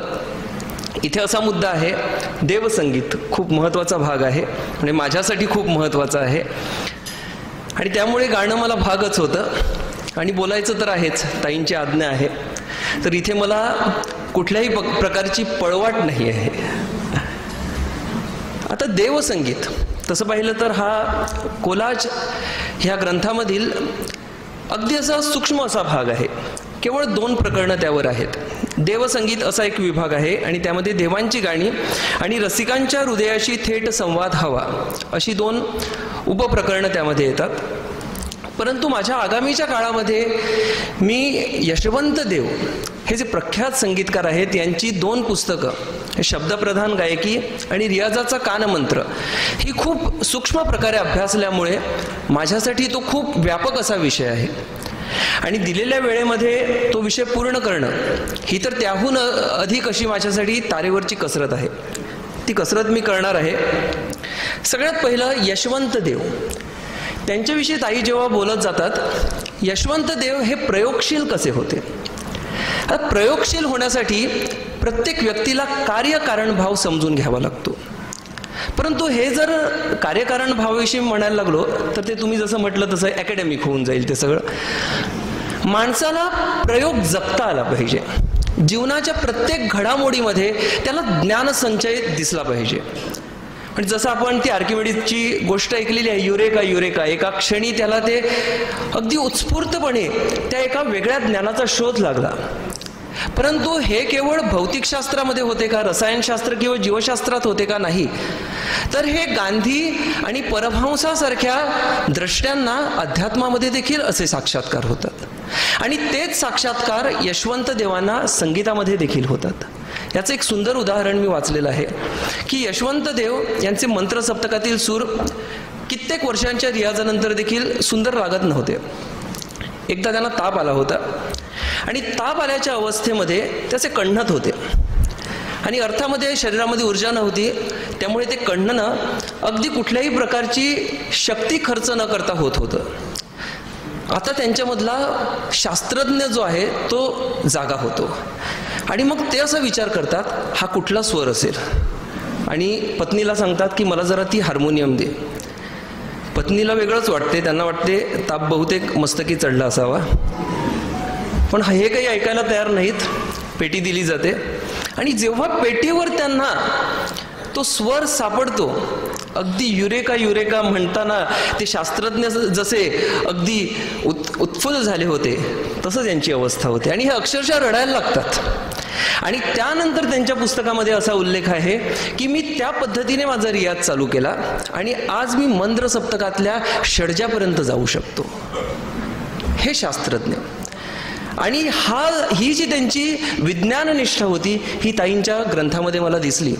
जेव्हा ताईंनी ते वर्णन केलेलं आहे की अभोगी आणि बिलासखानी तोडी या 2 रागांचं मिश्रण करून त्यांनी देवांगिनी या एका नव्या रागाची रचना केली. तर असे हे देव, प्रयोगशील देव, शास्त्रज्ञ. जसं गांधींना परमहंसांना स्पिरिच्युअल सायंटिस्ट असं म्हटलं जाते, तर मी यांना म्हणेल म्युझिकल सायंटिस्ट. तर असे हे देव. पुढे असं एक वर्णन आहे की यशवंत देव हे अनिल बिश्वासजींना आपले मानस गुरु मानत होते. आणि काही काळानंतर अनिल बिश्वासजींना जेव्हा त्या गोष्टीचा सुगावा लागला की हे मला गुरुस्थानी मानतात, तेव्हा त्यांची प्रतिक्रिया काय होती ती देखील आपल्याला या पुस्तकामध्ये वाचायला मिळेल. आता गुरु मानणं म्हणजे काय? गुरु मानणं म्हणजे फक्त आपल्या देवघरामध्ये त्यांची तसबीर ठेवणं इथपर्यंत नाही. तर त्यांच्या संगीतातले जे बारकावे आहेत, जे नाविन्य आहे, जो त्यांचा हिंदी संगीतातील ढाचा आहे, तो आपल्याला मराठी संगीतामध्ये कसा काय आणता येईल, ह्यासाठी प्रयत्नशील राहणे ही खरी गुरुभक्ती आहे. आणि ही गुरुभक्ती ते जगले होते. आणि ताईंचं ते निरीक्षण म्हणजे मी देखील आजपर्यंत कधी त्यावर विचार केला नव्हता. हे अनिल बिश्वासजींचं धीरे धीरे आरी हे गाणं आपल्याला माहिती आहे की 2 शब्दांमध्ये खंड पाडत कसं गाणं गावं, आणि ह्याचं अवलोकन त्यांनी मराठी संगीतामध्ये केलं. आणि मग मराठी संगीतामध्ये कसं गाणं आलं, माझ्या या घराच्या पाशी थांब तू गडे जराशी, पापण्या मिटून झुलायचे, झोपाळ्या वाचून झुलायचे, दिवस तुझे हे फुलायचे. हे जे तुकडे टाकलेले आहेत हे त्यांनी अनिल बिश्वासजींकडून घेतलेले आहेत. आणि पुढे खूप रसमय असं वर्णन आलेलं आहे की पंडित नरेंद्र शर्मा यांचं एक काव्य होतं, जे काव्य यशवंतजींनी मीना कपूर या त्या काळातील प्रख्यात गायिकेकडून गाऊन घेतलं होतं. गायनाचे शब्द असे होते, लाख सपने सजा के मिलन के, यामिनी आ रही है और तुम जा रहे. आता ह्या ज्या मीना कपूर होत्या ह्या अनिल बिश्वासजींच्या पत्नी. आज बहुतेकांना मीना कपूर या नावाचं विस्मरण झालेलं आहे. जराशी गीता दत्तच्या बाजूने जाणारी त्यांची गायकी होती.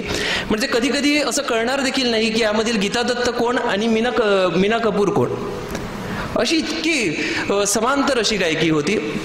परंतु त्याच वेळेला तसं पाहिलं तर इंडस्ट्रीच्या दृष्टिकोनातून जर पाहिलं तर एकमेकांच्या स्पर्धक होत्या.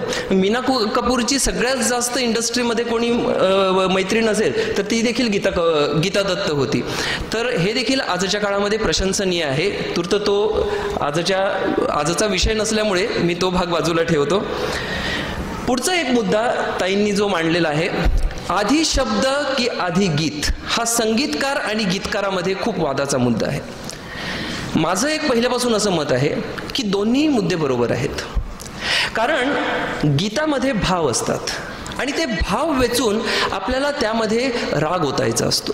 जसं आता भूपेश्वरी राग आहे आणि भूपेश्वरी राग पंडित हृदयनाथ मंगेशकर भटांची गझल ऐकतात, मालवून टाक दीप चेतवून अंग अंग, आणि त्यांना त्यामध्ये कोमलता आणण्यासाठी ते भूपेश्वरी रागाचा वापर करतात.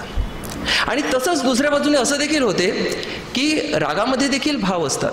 ते भाव समजून घेऊन आपण त्यामध्ये शब्द देखील टाकू शकतो. जसं चारुकेसी हा राग जो आहे हा विरहाचा राग आहे. समजा या रागाचे काही स्वर माझ्या कानी येत असतील तर त्यामध्ये मी विरह प्रधान असे शब्द देखील टाकू शकतो. आणि त्यामुळे हा जो मुद्दा आहे की आधी गीत की आधी चाल, हा मुद्दा मला तरी निरर्थक वाटत होता. परंतु जेव्हा हे पुस्तक वाचलं आणि यामधील देवांचं जे मत त्या बाबतीमध्ये आहे ते जेव्हा माझ्या वाचनात आलं तेव्हा माझं मत मला पटून गेलं आणि मला त्यासाठी एक प्रमाणपत्रच मिळालं की खुद्द देवांनी हे मान्य केलेलं आहे की त्यांनी असं सांगितलेलं आहे की शब्द आणि सूर दोहोंवरही पराकोटीचा विश्वास असलेले देव या भानगडीमध्ये कधीही पडले नाहीत. आणि त्यामुळेच असेल जेव्हा प्रभाकर जोग यांनी एका गीताचं नोटेशन त्यांना पाठवलं त्यावेळेला यशवंत देवांमधील गीतकार जागृत होतो आणि यशवंत देव त्यावर काय म्हणून जातात, म्हणजे एक गीतकार जागृत होतो तर त्या गीतकाराचं बिंब देखील त्यांच्या पुढे स्पष्ट होते की कुठून तरी दूरवरून असं नोटेशन आलेलं आहे आणि त्या नोटेशनमध्ये मला आता शब्द टाकायचे आहे. हे बिंब, या बिंबावर कल्पनाविलास होतो आणि शब्द येतात, स्वर आले दुरुनी जुळल्या सगळ्या आठवणी. त्यांचं शब्दप्रधान गायकी हा जो ग्रंथ आहे, पुढे जाऊन रियाजाचा कानमंत्र, खूप मोठा विषय आहे. माझी वेळ संपत आलेली आहे. एक सांगतो की देवांनी जे सगळ्यात महत्त्वाचं सांगितलं होतं की प्रत्येकाने त्याचं स्वत्व ओळखायला पाहिजे आणि जो गायक, जो कलाकार स्वतःचं स्वत्व ओळखतो तोच ती उंची गाठू शकतो. आजकाल आपण नकला बघत असतो. म्हणजे मला जर गायचं असेल तर ज्या गायकाचं मी गाणं गाणार आहे त्याची नक्कल मला कशी करता येईल, आणि लोकांना देखील तेच अपेक्षित असते की कशा प्रकारे तुम्ही किशोर कुमार सारखं गाता. पण असा प्रायोगिक विचार जो आहे तो करणारे संगीतकार खूप कमी आहेत. देवांनी नेहमी या सृजनशीलतेचा ध्यास घेतला. त्यांनी सांगितलं, स्पष्ट शब्दात सांगितलं की प्रति आशा प्रतिलता आपल्याला नको आहेत, आपल्याला नवीन गायक हवे आहेत. आणि त्यासाठी त्यांनी केवळ सांगून थांबले नाहीत, त्यासाठी त्यांनी मार्ग देखील दिला. तुमच्या आकाराला ओळखा. तो जो तुम्ही आकार देता संगीतामध्ये, जो आपण आकार दिला जातो तो रंध्रातून यायला पाहिजे.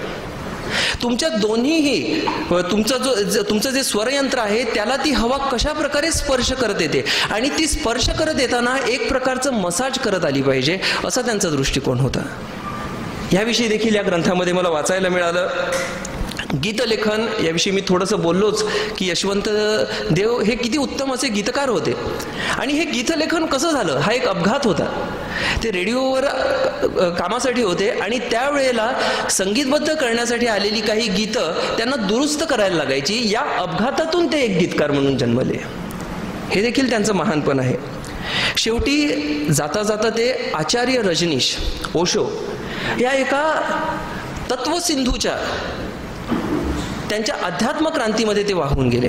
आणि त्यांचं एक पुस्तक देखील मी त्या नामावलीमध्ये वाचलं होतं, शब्दप्रधान. अजूनपर्यंत ते माझ्या वाचनात आलेलं नाही की ओशो ही ओशो. पण एक मला समजलं की ओशोंचा जो एक विचार होता की life has no purpose, it just a happening, ह्या विचाराने ते प्रभावित झाले. आणि मग पुढे ते कशा प्रकारे ओशो जगले ते त्यांनी त्या पुस्तकामध्ये मांडलेलंच असावं. त्याविषयी थोडीशी झलक मला या ग्रंथामध्ये वाचायला मिळाली. जाता जाता एक किस्सा सांगतो की ताई माझ्या सखी आहेत, माझ्या तिसऱ्या सखी आहेत. खूप आमचं सख्यत्व आहे. एकदा बोलता बोलता ताई मला असं बोलल्या होत्या की आमचे देव असले असते तर तुला शिकवण्यामध्ये त्यांना खूप आनंद झाला असता. मी सांगितलं देव म्हणजे कोण? यशवंत देव. पण काय म्हणतं, तुमची आणि त्यांची ओळख? ओळख म्हणजे काय? रोज आमच्या घरी चहासाठी यायचे. मी सांगितलं हाय रे किस्मत. पण मी जेव्हा आगामीच्या काळामध्ये देव यांच्या पुस्तकाची पारायण करत होतो त्यावेळेला वाटायचं की निदान या व्यक्तीला एकदा पाहावं तरी. आणि ज्या वेळेला ताईंची आणि माझी ओळख झाली तोपर्यंत देव जाऊन मला वाटते 3-4 वर्ष होऊन गेले होते. हा नशिबाचा भाग. परंतु ज्या वेळेला आज मी हा ग्रंथ वाचत आहे त्यावेळेला असं वाटत आहे ते देव, ताईंनी त्यांचा एक संवाद, ताईंमध्ये आणि त्यांच्यामध्ये एक जो संवाद झालेला आहे तो खूप सुंदर प्रकारे या ग्रंथामध्ये मांडलेला आहे. तो वाचत असताना मला जणू असं वाटलं देव मला भेटायला आलेले आहेत. आणि पुन्हा माझ्या त्या गुरुतुल्य यशवंत देवांचं रूप मी भरभरून पाहिलं आणि मला जणू असंच वाटलं की खरोखर मी आज त्यांचं शिष्यत्व पत्करलेलं आहे. तर असं हे यशवंत देव यांच्यावर आधारित जे हे प्रकरण आहे, ह्या प्रकरणाबद्दल आणि हे जे संपूर्ण कोलाज आहे याबद्दल मी ताईंचं खूप खूप अभिनंदन करतो. जसे देव मला भेटले तसे अन्य कवी देखील मला भेटले, ते आपल्या सगळ्यांना देखील भेटो ह्या माझ्या शुभेच्छा. जय वसुंधरा.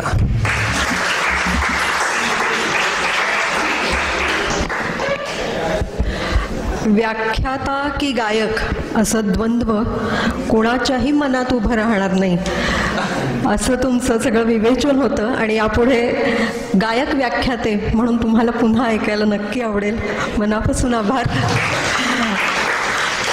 आणि एक फार सुंदर संदर्भ तुमच्या बोलण्यातून आमच्यापर्यंत पोहोचला तो असा की ज्यातून उषाताईंचं व्यक्तिमत्व आणि लिखाण याचं एक महत्त्व तुम्ही जाता जाता अधोरेखित केलं की असं व्यक्तिमत्व आहे की वयाचं पिढ्यांचं अंतरसुद्धा ज्यांच्या सहवासात आल्यावर हे विरून जातं. मनापासून आभार. महाराष्ट्राच्या सामाजिक राजकीय विषयांचा सखोल अभ्यास ज्यांचा आहे असे पुरोगामी आणि प्रयोगशील संपादक म्हणून ज्यांची ओळख आहे ते श्री संजय आवटे सर. अत्यंत अभ्यासू, ठामपणे विचार मांडणारे संपादक, उत्तम लेखक, पत्रकार, लोकमत पुणे आवृत्तीचे संपादक. अनेक पुरस्कारांनी ते सन्मानित आहेत आणि आज या कार्यक्रमाच्या निमित्ताने, प्रकाशनाच्या निमित्ताने अक्षरांच्या वाटेवर या भागावर ते बोलणारच आहेत. पण त्या पलीकडेही या पुस्तकाबद्दल आणि उषाताईंबद्दल त्यांच्याकडून ऐकायला आवडेल.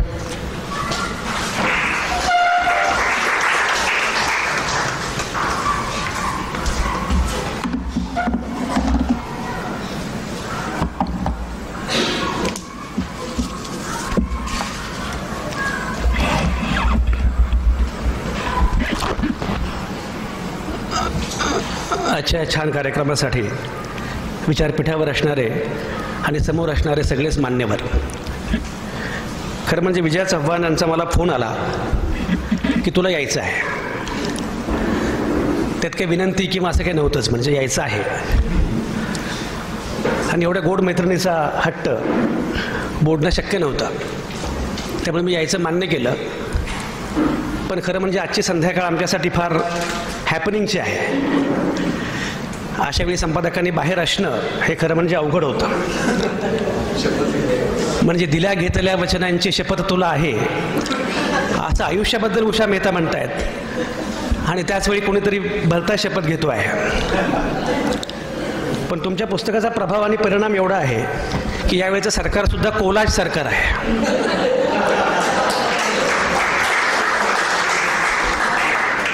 त्यामुळे आम्ही भारताचे लोक जर पुढे आले तर काय प्रकारे सरकार बनवू शकतात याचा पुरावा या निमित्ताने मिळालेला आहे.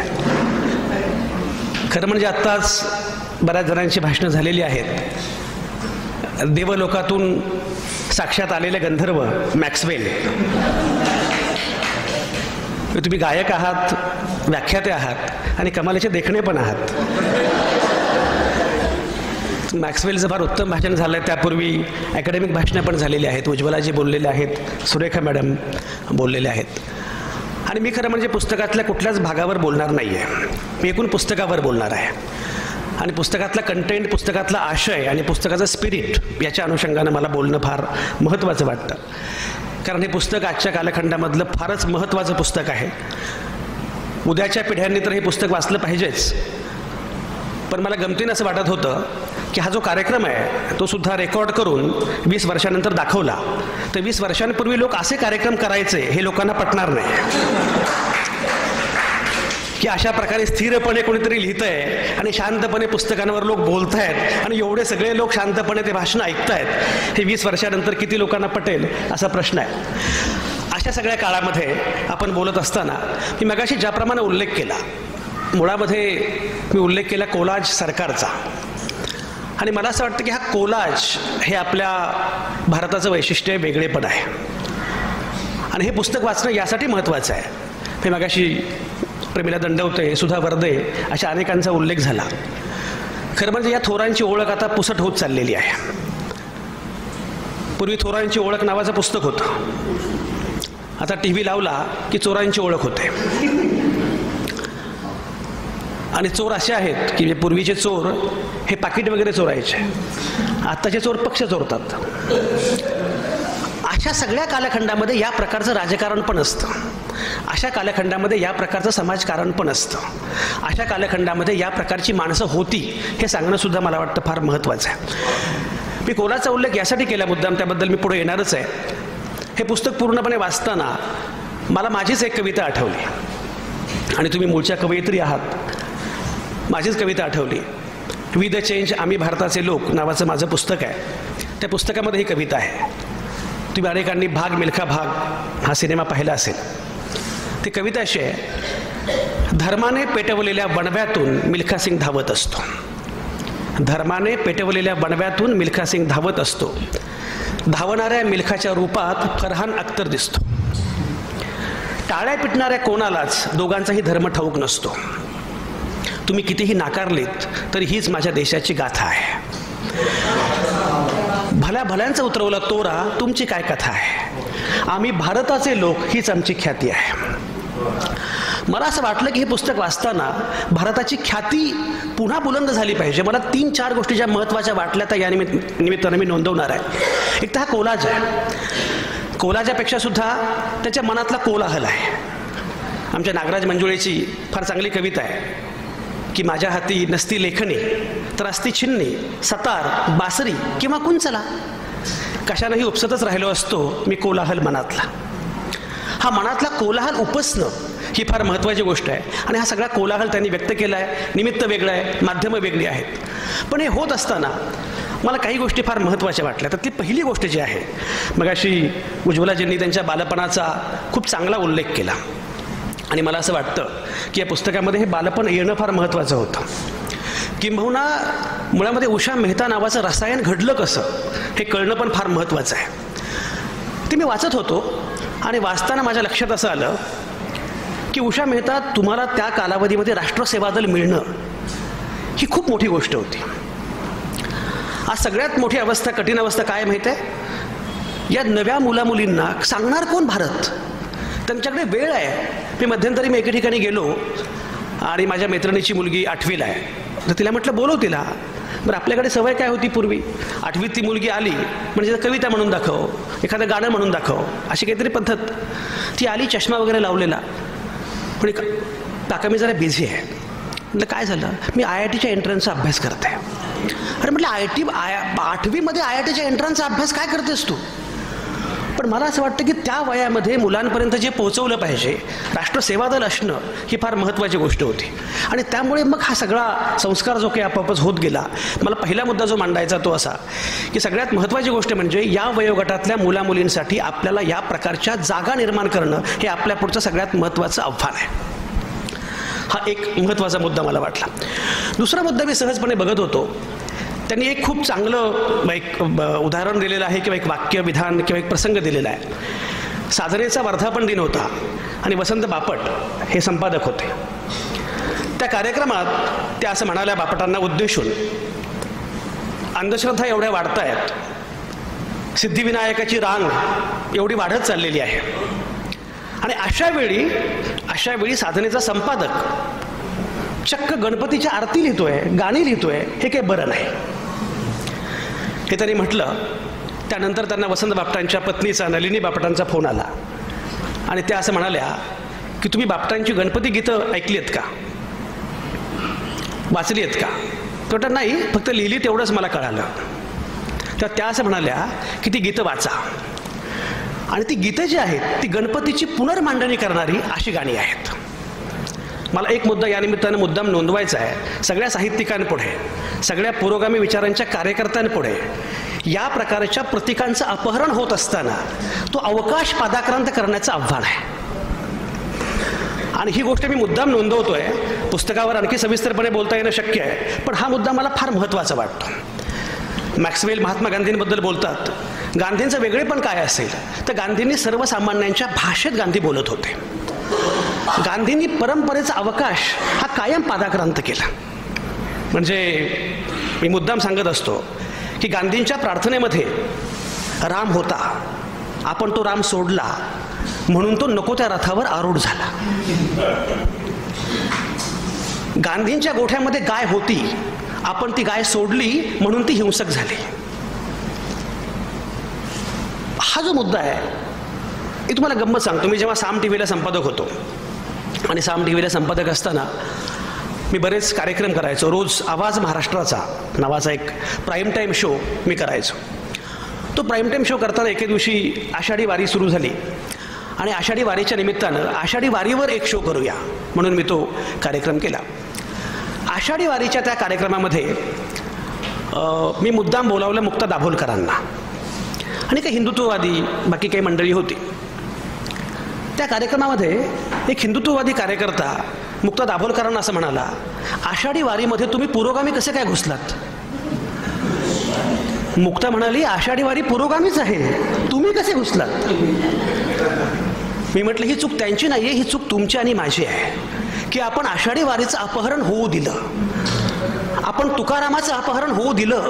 अरे त्या बड्या बंडवाल्यात ज्ञानेश्वर माने पहिला, असा बंडखोर ज्ञानेश्वर, पण आपण अपहरण होऊ दिलं.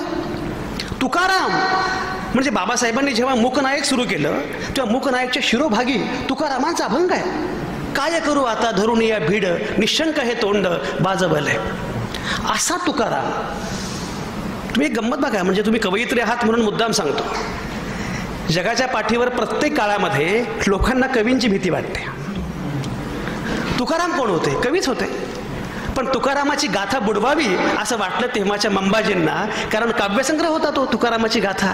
काव्यसंग्रह बुडवावा असं वाटतो, याचं कारण कवीची भीती वाटते. तुकाराम एवढा महत्वाचा आहे, ज्ञानेश्वर एवढे महत्वाचे आहेत, पण हे सगळ्या महापुरुषांचं अपहरण होत आहे. आणि ते हे होतं याचं सगळ्यात महत्वाचं कारण असं आहे की ते महापुरुष नव्या पिढ्यांपर्यंत पोहोचवण्यामध्ये आपल्याला घोर आणि ठार अपयश आलेलं आहे. मी नेहमी सांगतोय, हे पुस्तक यासाठी महत्वाचं आहे कारण हे भारताचा वारसा सांगतं, हे आयडिया ऑफ इंडिया सांगतं. भारत काय आहे? सध्याचा काळ, अवधूत तुम्ही खूप चांगलं काम केलेलं आहे, सध्याचा काळ महापुरुषांच्या अपहरणाचा आहे. माझं एक पुस्तक आलं आहे, त्या पुस्तकाचं नावच आहे बाप पळवणारी टोळी आलेली आहे. उद्धव ठाकरेंना विचारा, कधी बाप पळवतील सांगता येत नाही. म्हणजे सरदार वल्लभभाई पटेल आमचे, कसं पटेल? भगतसिंग आमचे, आंबेडकर आमचे. मी त्यांना सांगितलं की तुम्ही तुमच्या पक्षामध्ये सगळे लोक घ्या, पण जिवंत लोक घ्या. माझा मुद्दा असा आहे की महापुरुषांचं अपहरण होत असताना या प्रकारे हा वारसा, लेगसी येत राहणं ही फार महत्त्वाची गोष्ट आहे. हा मुद्दा मी मुद्दाम सांगतो. एक संदर्भ मला आणखी या निमित्तानं मुद्दाम सांगितलं पाहिजे. तुमच्या ज्या धीरूबेनच्या किचन पोएम्स आहेत, मला एक सिनेमा आठवला, द ग्रेट इंडियन किचन, अनेकांनी पाहिला असेल तो. त्यात एक सगळ्यात महत्त्वाचा मुद्दा आहे. त्याने असं म्हटलं आहे की 3 ठिकाणी लोकशाही आल्याशिवाय जगामध्ये आणि देशामध्ये लोकशाही येत नाही. ती 3 ठिकाणं कुठली? पहिलं ठिकाण आहे किचन, दुसरं आहे बेडरूम आणि तिसरं आहे मंदिर किंवा देवालय. या 3 ठिकाणी लोकशाही आल्याशिवाय तुमच्या देशामध्ये लोकशाही येऊ शकत नाही, तुमच्या समाजामध्ये लोकशाही येऊ शकत नाही. तुम्ही फार महत्त्वाचं काम केलेलं आहे त्या निमित्ताने आणि मुद्दाम सांगितलं पाहिजे. त्याला प्रस्तावना कुठल्या तरी, मला वाटतं मूळ इंग्रजी पुस्तकाची प्रस्तावना, रॉयटरचा पत्रकार आहे, त्यानं प्रस्तावना लिहिलेली आहे आणि त्या प्रस्तावनेमध्ये तो असं म्हणतो की जगभरामध्ये ताणतणाव प्रचंड वाढत चाललेले आहेत. हे जे ताणतणाव वाढत आहेत त्याच्यावर एकच उत्तर आहे, ते म्हणजे तुमचं किचन अधिक लोकशाहीवादी होणं आणि किचनमध्येच ही उत्तरं मिळू शकतात. मला आणखी गंमत अशी वाटली, त्यात एक कविता आहे. ती कविता अशी आहे की आमटीत मीठ घालताना मला तुमची आठवण येते, त्या म्हाताऱ्याची आठवण येते. आमटीत मीठ घालताना महात्मा गांधींची आठवण येते. एक लक्षात घ्या, मी तुम्हाला सांगू का, मला हा मुद्दा फार महत्त्वाचा यासाठी वाटतोय, एवढ्या सहजपणे मगाशी मी जे सांगत होतो सगळ्या प्रतीकांचा वापर आणि सर्वसामान्यांच्या भाषेमध्ये बोलता येणं, मला महात्मा गांधी हे उदाहरण त्यासाठी फार महत्त्वाचं वाटतं. यशवंतराव चव्हाणांचं कृष्णा काठ नावाचं आत्मचरित्र आहे, तुमच्यापैकी काहींनी वाचलं असेल. कृष्णा काठमध्ये एक प्रसंग आहे. तो प्रसंग असा आहे, यशवंतराव चव्हाण हे शाळकरी वयामध्ये असतात आणि शालेय वयामध्ये असताना स्वातंत्र्याचं आंदोलन बहरत असतं. त्या आंदोलनामध्ये यशवंतराव भाग घेतात. तेव्हा ते शाळेमध्ये असतात पण भाग घेतात, झेंडा वगैरे फडकवतात. त्यांना अटक होते आणि अटक झाल्यानंतर ही बातमी त्यांच्या आईपर्यंत पोहोचते आणि आईपर्यंत पोहोचल्यावर आईला दुःख होतं, मुलाला अटक झाली, त्यामुळे मुलाची शाळा बंद होईल, हा पहिला मुद्दा. दुसरा मुद्दा असा की यशवंतरावांचे थोरले भाऊ हे ब्रिटिश सरकारमध्ये नोकरीला असतात, तर त्याची नोकरी पण जाणार. दोन्हीमुळे ती माऊली अस्वस्थ होते, रडू लागते. तेव्हा कोणीतरी सांगतं, काळजी करू नका, जरा तुम्ही या, तो जो कोणी अधिकारी आहे त्या अधिकाऱ्याची माफी मागा, त्यांना चुकलं असं म्हणा, ते माफ करतील आणि तुमच्या मुलाला सोडतील. ते म्हणते ठीक आहे. आई येते आणि आई आल्यानंतर त्या अधिकाऱ्याकडे जाण्यापूर्वी ती म्हणते, मी पहिल्यांदा यशवंतरावांना मला भेटायचं आहे. यशवंतला भेटते पहिल्यांदा. पोरगं 2 दिवस तुरुंगात आहे, 2 दिवस उपाशी आहे, मी त्याला भेटते. ठीक आहे, ते यशवंतला भेटतात आणि यशवंतला भेटल्यानंतर आई म्हणते, यशवंता, हे नाही ते उद्योग कार्य केलेस तू, हे करायची गरज होती का? चांगली शाळा शिकावी, आईचे पांग फेडावेत, हे सोडून हे नको ते उद्योग का केलेस? तेव्हा यशवंतराव म्हणतात, आई मी काहीच केलं नाही, महात्मा गांधींनी सांगितलं म्हणून मी केलं. जी माऊली माफी मागायला आलेली असते, जिला राजकारणामधलं र सुद्धा कळत नसतं, ती हे ऐकल्यावर असं म्हणते, गांधींचं काम केलं का, मग देवाचं काम केलंस की, मग काय चूक केली? आणि जी माऊली माफी मागायला आलेली असते ती जाते त्या अधिकाऱ्यासमोर आणि त्या अधिकाऱ्याला म्हणते, मी अजिबात माफी मागणार नाही, माझ्या मुलानं कुठलंही चुकीचं काम केलं नाही, देवाचं काम केलेलं आहे. मला असं वाटतं की हे सगळे संदर्भ या पद्धतीनं नव्या पिढीपर्यंत पोहोचवणं आणि सर्वसामान्य माणसांपर्यंत पोहोचवणं हे आव्हान आपल्यासाठी फार महत्त्वाचं आहे. या शेवटच्या भागामध्ये जो संदर्भ आणीबाणीचा आहे तो तर मला फार महत्त्वाचा वाटतो आणि आजच्या कालखंडामध्ये हे सांगणं फारच आवश्यक आहे. उषा मेहता, तुम्ही खरंच भाग्यवान आहात. तुमचा जन्म साधारणपणे 1940 मधला जन्म आहे. स्वातंत्र्य तुम्ही बघितलेलं आहे. आजही अनेकांना असं वाटतं की 2014 स्वातंत्र्य मिळालं. तो सगळा कालखंड बघितलेला आहे. आणीबाणीच्या काळात तुम्ही प्रत्यक्ष रस्त्यावर उतरून काम केलेलं आहे. आणि 3 गोष्टी मला तुमच्या जाणवल्या की ज्या फार महत्त्वाच्या आहेत, त्या पुस्तकामध्ये सुद्धा येतात.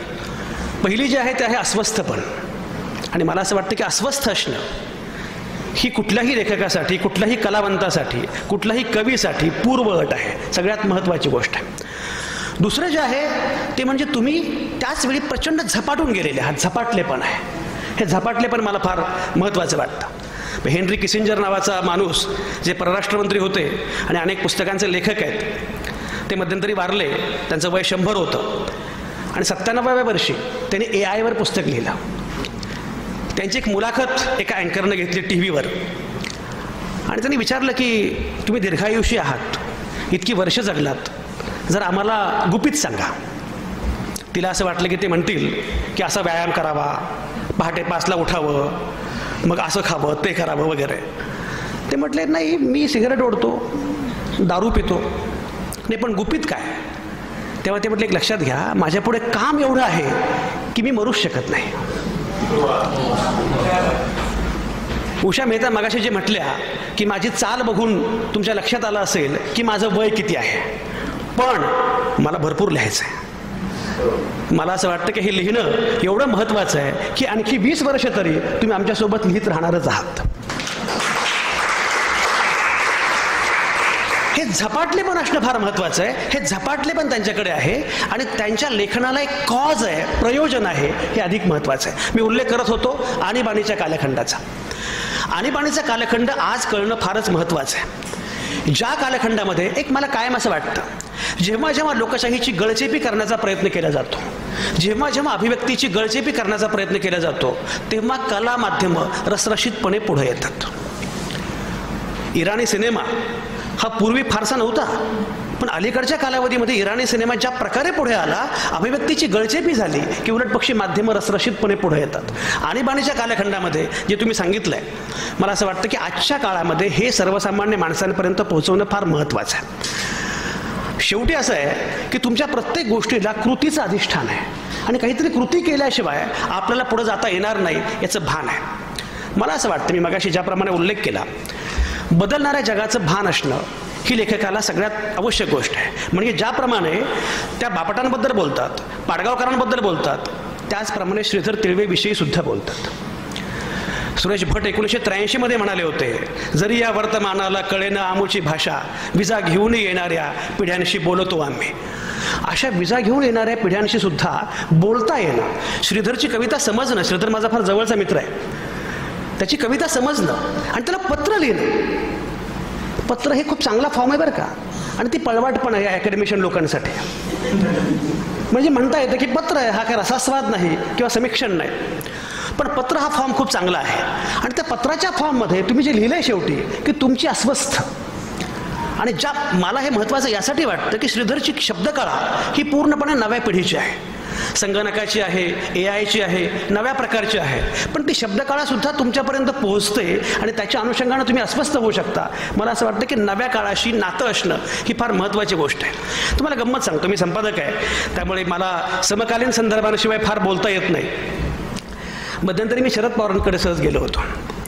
त्यांना मी विचारलं, सध्या काय करत आहे? तर म्हटले, मी सेल्फी काढायला शिकतोय. मी म्हटलं, that is the reason by you are relevant.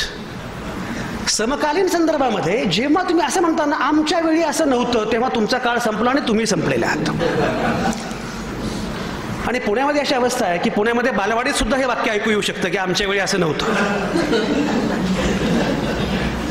आमच्या वेळी असं नव्हतं पेक्षा सुद्धा आता काळ काय आहे, त्या काळाची आव्हानं काय आहेत, त्या काळाचे प्रश्न काय आहेत, ते प्रश्न घेऊन कोण पुढे येत आहे त्याच्यावर उभं राहणं, ते बघणं, हे कुठल्याही लेखकाचं, कुठल्याही कवीचं फार महत्त्वाचं काम आहे.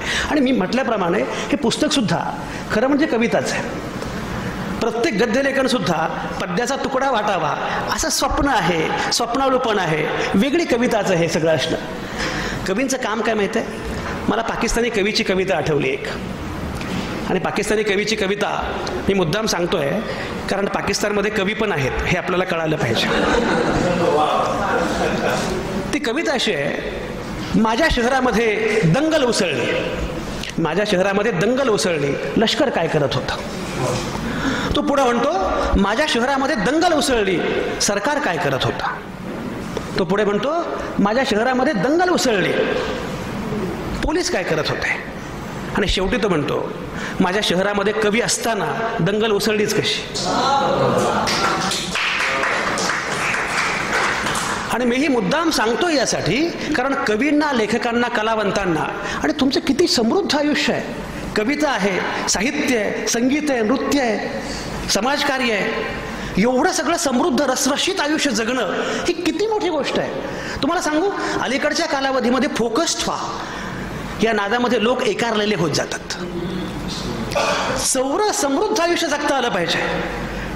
मी गमतीनं सांगत असतो, माझी बायको डान्सर आहे, त्यामुळे गमतीनं सांगत असतो, ती कथक करते. मी नेहमी सांगत असतो की मी जेव्हा बाहेर जातो तेव्हा सांगतो, वाचाल तर वाचाल, घरी गेल्यावर म्हणतो, नाचाल तर वाचाल. ही सगळी कला माध्यमं तेवढीच महत्त्वाची आहेत, रसरशीत आहेत. मला असं वाटतं की या सगळ्या कला तुम्ही जेव्हा जगाकडे बघता तेव्हा खरोखरच जगात काय चाललंय हेही समजणं महत्त्वाचं आहे. पण सगळ्यात महत्त्वाची गोष्ट, तुम्ही साने गुरुजींचा उल्लेख केला. साने गुरुजींची 2 वाक्य फार महत्त्वाची. पहिलं म्हणजे, जगात जे जे सुविचार वारे, मदीय भाषेत भरोत सारे. जगात जे काही सुविचार वारं आहे ते माझ्या भाषेत आलं पाहिजे, हा पहिला मुद्दा. आणि दुसरं वाक्य म्हणजे, जग सुंदरच आहे पण मी ते आणखी सुंदर करणार आहे. मला असं वाटतं की ही कृती प्रवणता असल्याशिवाय तुमच्या शब्दाला बळ मिळत नाही, तुमच्या शब्दाला अधिष्ठान मिळत नाही.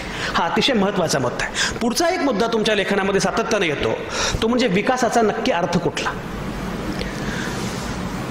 प्राध्यापक अजित रानडे नावाचे प्रख्यात इकॉनॉमिस्ट आहेत. आणि इकॉनॉमिस्ट असून सुद्धा ते रिझर्व्ह बँकेचे सल्लागार पण आहेत. गंधर्व किती हसले बघा. त्यांना मध्ये मी आमच्या ऑफिसला बोलावलं आणि तर मी असं म्हटलं की विकास म्हणजे काय? तुम्ही अर्थशास्त्रज्ञ आहात. हे मित्रो आणि मेट्रो म्हणजे विकास आहे का? विकास म्हणजे काय? तेव्हा ते मला असं म्हणाले, संजय आवटे, तुम्ही कधी पॅरिसला गेलाय का? फ्रान्सला गेलाय का? मी म्हटलं नाही, मी बऱ्याच देशांमध्ये गेलो आहे, पण पॅरिसला मात्र नाही गेलेलो.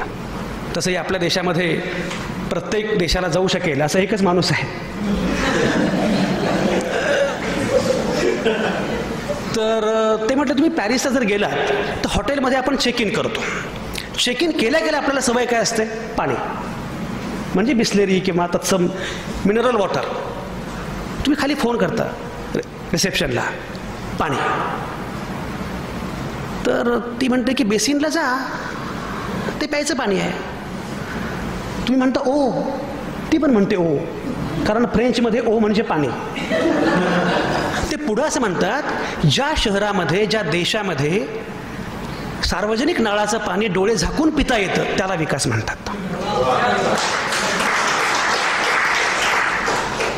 ते पुढे असं म्हणाले की ज्या देशामध्ये सार्वजनिक वाहतूक व्यवस्थेमधून प्रवास करावा असं श्रीमंतांना सुद्धा स्वेच्छेने वाटतं त्याला विकास म्हणतात.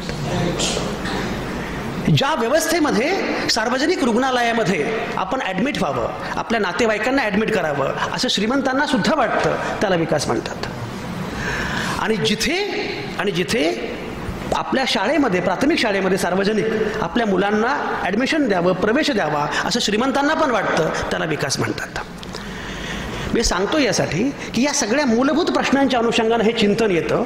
कारण हे सगळे कवी, विंदा करंदीकरांपासून वसंत बापटांपर्यंत हे सगळे कवी हे भूमिका घेणारे कवी होते. मी तुम्हाला जे म्हटलं की मला कायम हा वारसा वाटतो तुकारामांचा, बुडते हे जन न देखेवे डोळा. हा जो वारसा आहे तुकारामांचा, किंवा त्यांचं जे हृदगत आहे ते सुद्धा तुकारामांचंच. तुका म्हणे होय मनासी संवाद, आपलाची वाद आपणाश. या प्रकारची भूमिका घेत हे जे लेखन येत आहे, मला असं वाटतं की सगळ्यात महत्त्वाची गोष्ट, महत्त्वाच्या 3 गोष्टी मला या निमित्तानं मुद्दाम नोंदवाव्या अशा वाटतात. पहिली गोष्ट म्हणजे कवी, लेखक, साहित्यिक यांनी भूमिका घेतली पाहिजे. म्हणजे कवी, लेखक असं म्हणतात की आय एम अपॉलिटिकल. नीरजासमोर बसलेल्या आहेत, त्यांची नुकतीच कादंबरी आली आहे, ती किती पॉलिटिकल आहे हे मी सांगत नाही, पण माझ्या कुठल्याही विधानांपेक्षा सुद्धा त्यांची कादंबरी अधिक पॉलिटिकल आहे. मला असं वाटतं की मुळामध्ये जो लेखक असं म्हणतो की आय एम अपॉलिटिकल, तो लेखकच नाही. प्रत्येक लेखकाचं, कवीचं आपलं एक राजकारण असतं आणि असलं पाहिजे. हा पहिला मुद्दा. दुसरा त्याहून महत्त्वाचा मुद्दा असा आहे की तुम्हाला या सगळ्या व्यवस्थेमध्ये उभं राहता आलं पाहिजे. या सगळ्या व्यवस्थेमध्ये कृतीच्या अनुषंगानं काहीतरी आपण केलं पाहिजे, यासाठी एक भूमिका घेतली पाहिजे. दुसरा मुद्दा आहे. आणि तिसरा सगळ्यात महत्त्वाचा मुद्दा जो आहे, कोलाच्या अनुषंगानं मी सांगितलं की या देशाचं वैविध्य, आयडिया ऑफ इंडिया, याच्या अनुषंगानं आपण कायम सजग असलं पाहिजे. हे जे वेगळेपण भारताचं आहे. आणि म्हणून मला असं वाटतं की या पुस्तकाच्या निमित्तानं ज्या प्रकारची मांडणी होते आहे, त्या मांडणीमध्ये तुम्ही गंमत बघा, मधु दंडवते, नागगोरे, SM जोशी, नाथ पै यांचे उल्लेख पुस्तकामध्ये ठाई ठाई येतात. या प्रकारचं राजकारण करणारी माणसं इथे होती. आणि हे राजकारण काय होतं? प्रभाकर देसाई आमच्या समोर बसलेले आहेत, ते मला नाथ पैंच्या अनेक घटना, गोष्टी सांगत असतात. तुम्ही कल्पना करा की या प्रकारची माणसं इथे होती, या प्रकारचं राजकारण होतं. आता राजकारणाला पूर्णपणे वेगळा आयाम दिला जात असताना मला नेहमी असं वाटत आलेलं आहे की आता कवी आणि लेखक यांनी या संदर्भातली भूमिका घेतली पाहिजे. भारताची कल्पना काय आहे हे सांगण्याचं आव्हान आपल्यासमोर आहे. तुम्हाला फक्त आणीबाणीच्या अनुषंगानं एक गंमत सांगतो. या देशाचं सगळ्यात महत्त्वाचं वैशिष्ट्य आणि वेगळेपण काय आहे? हा देश सर्वसामान्य माणसांचा आहे. हा देश प्रत्येकाचा आहे. म्हणजे नाथ पैंचं एक भाषण आहे ज्याचा यात उल्लेख नाही आहे, पण ते भाषण मी ऐकलेलं आहे. नाथ पै असं म्हणाले, हा देश कुठल्या पंतप्रधानांचा नाही, हा देश कुठल्या मंत्र्यांचा नाही, हा देश तुमचा आणि माझा, सर्वसामान्य माणसांचा आहे. तुम्हाला मजा सांगतो, एक फक्त घटना सांगतो, पुस्तकाच्या निमित्तानं मला आठवली म्हणून.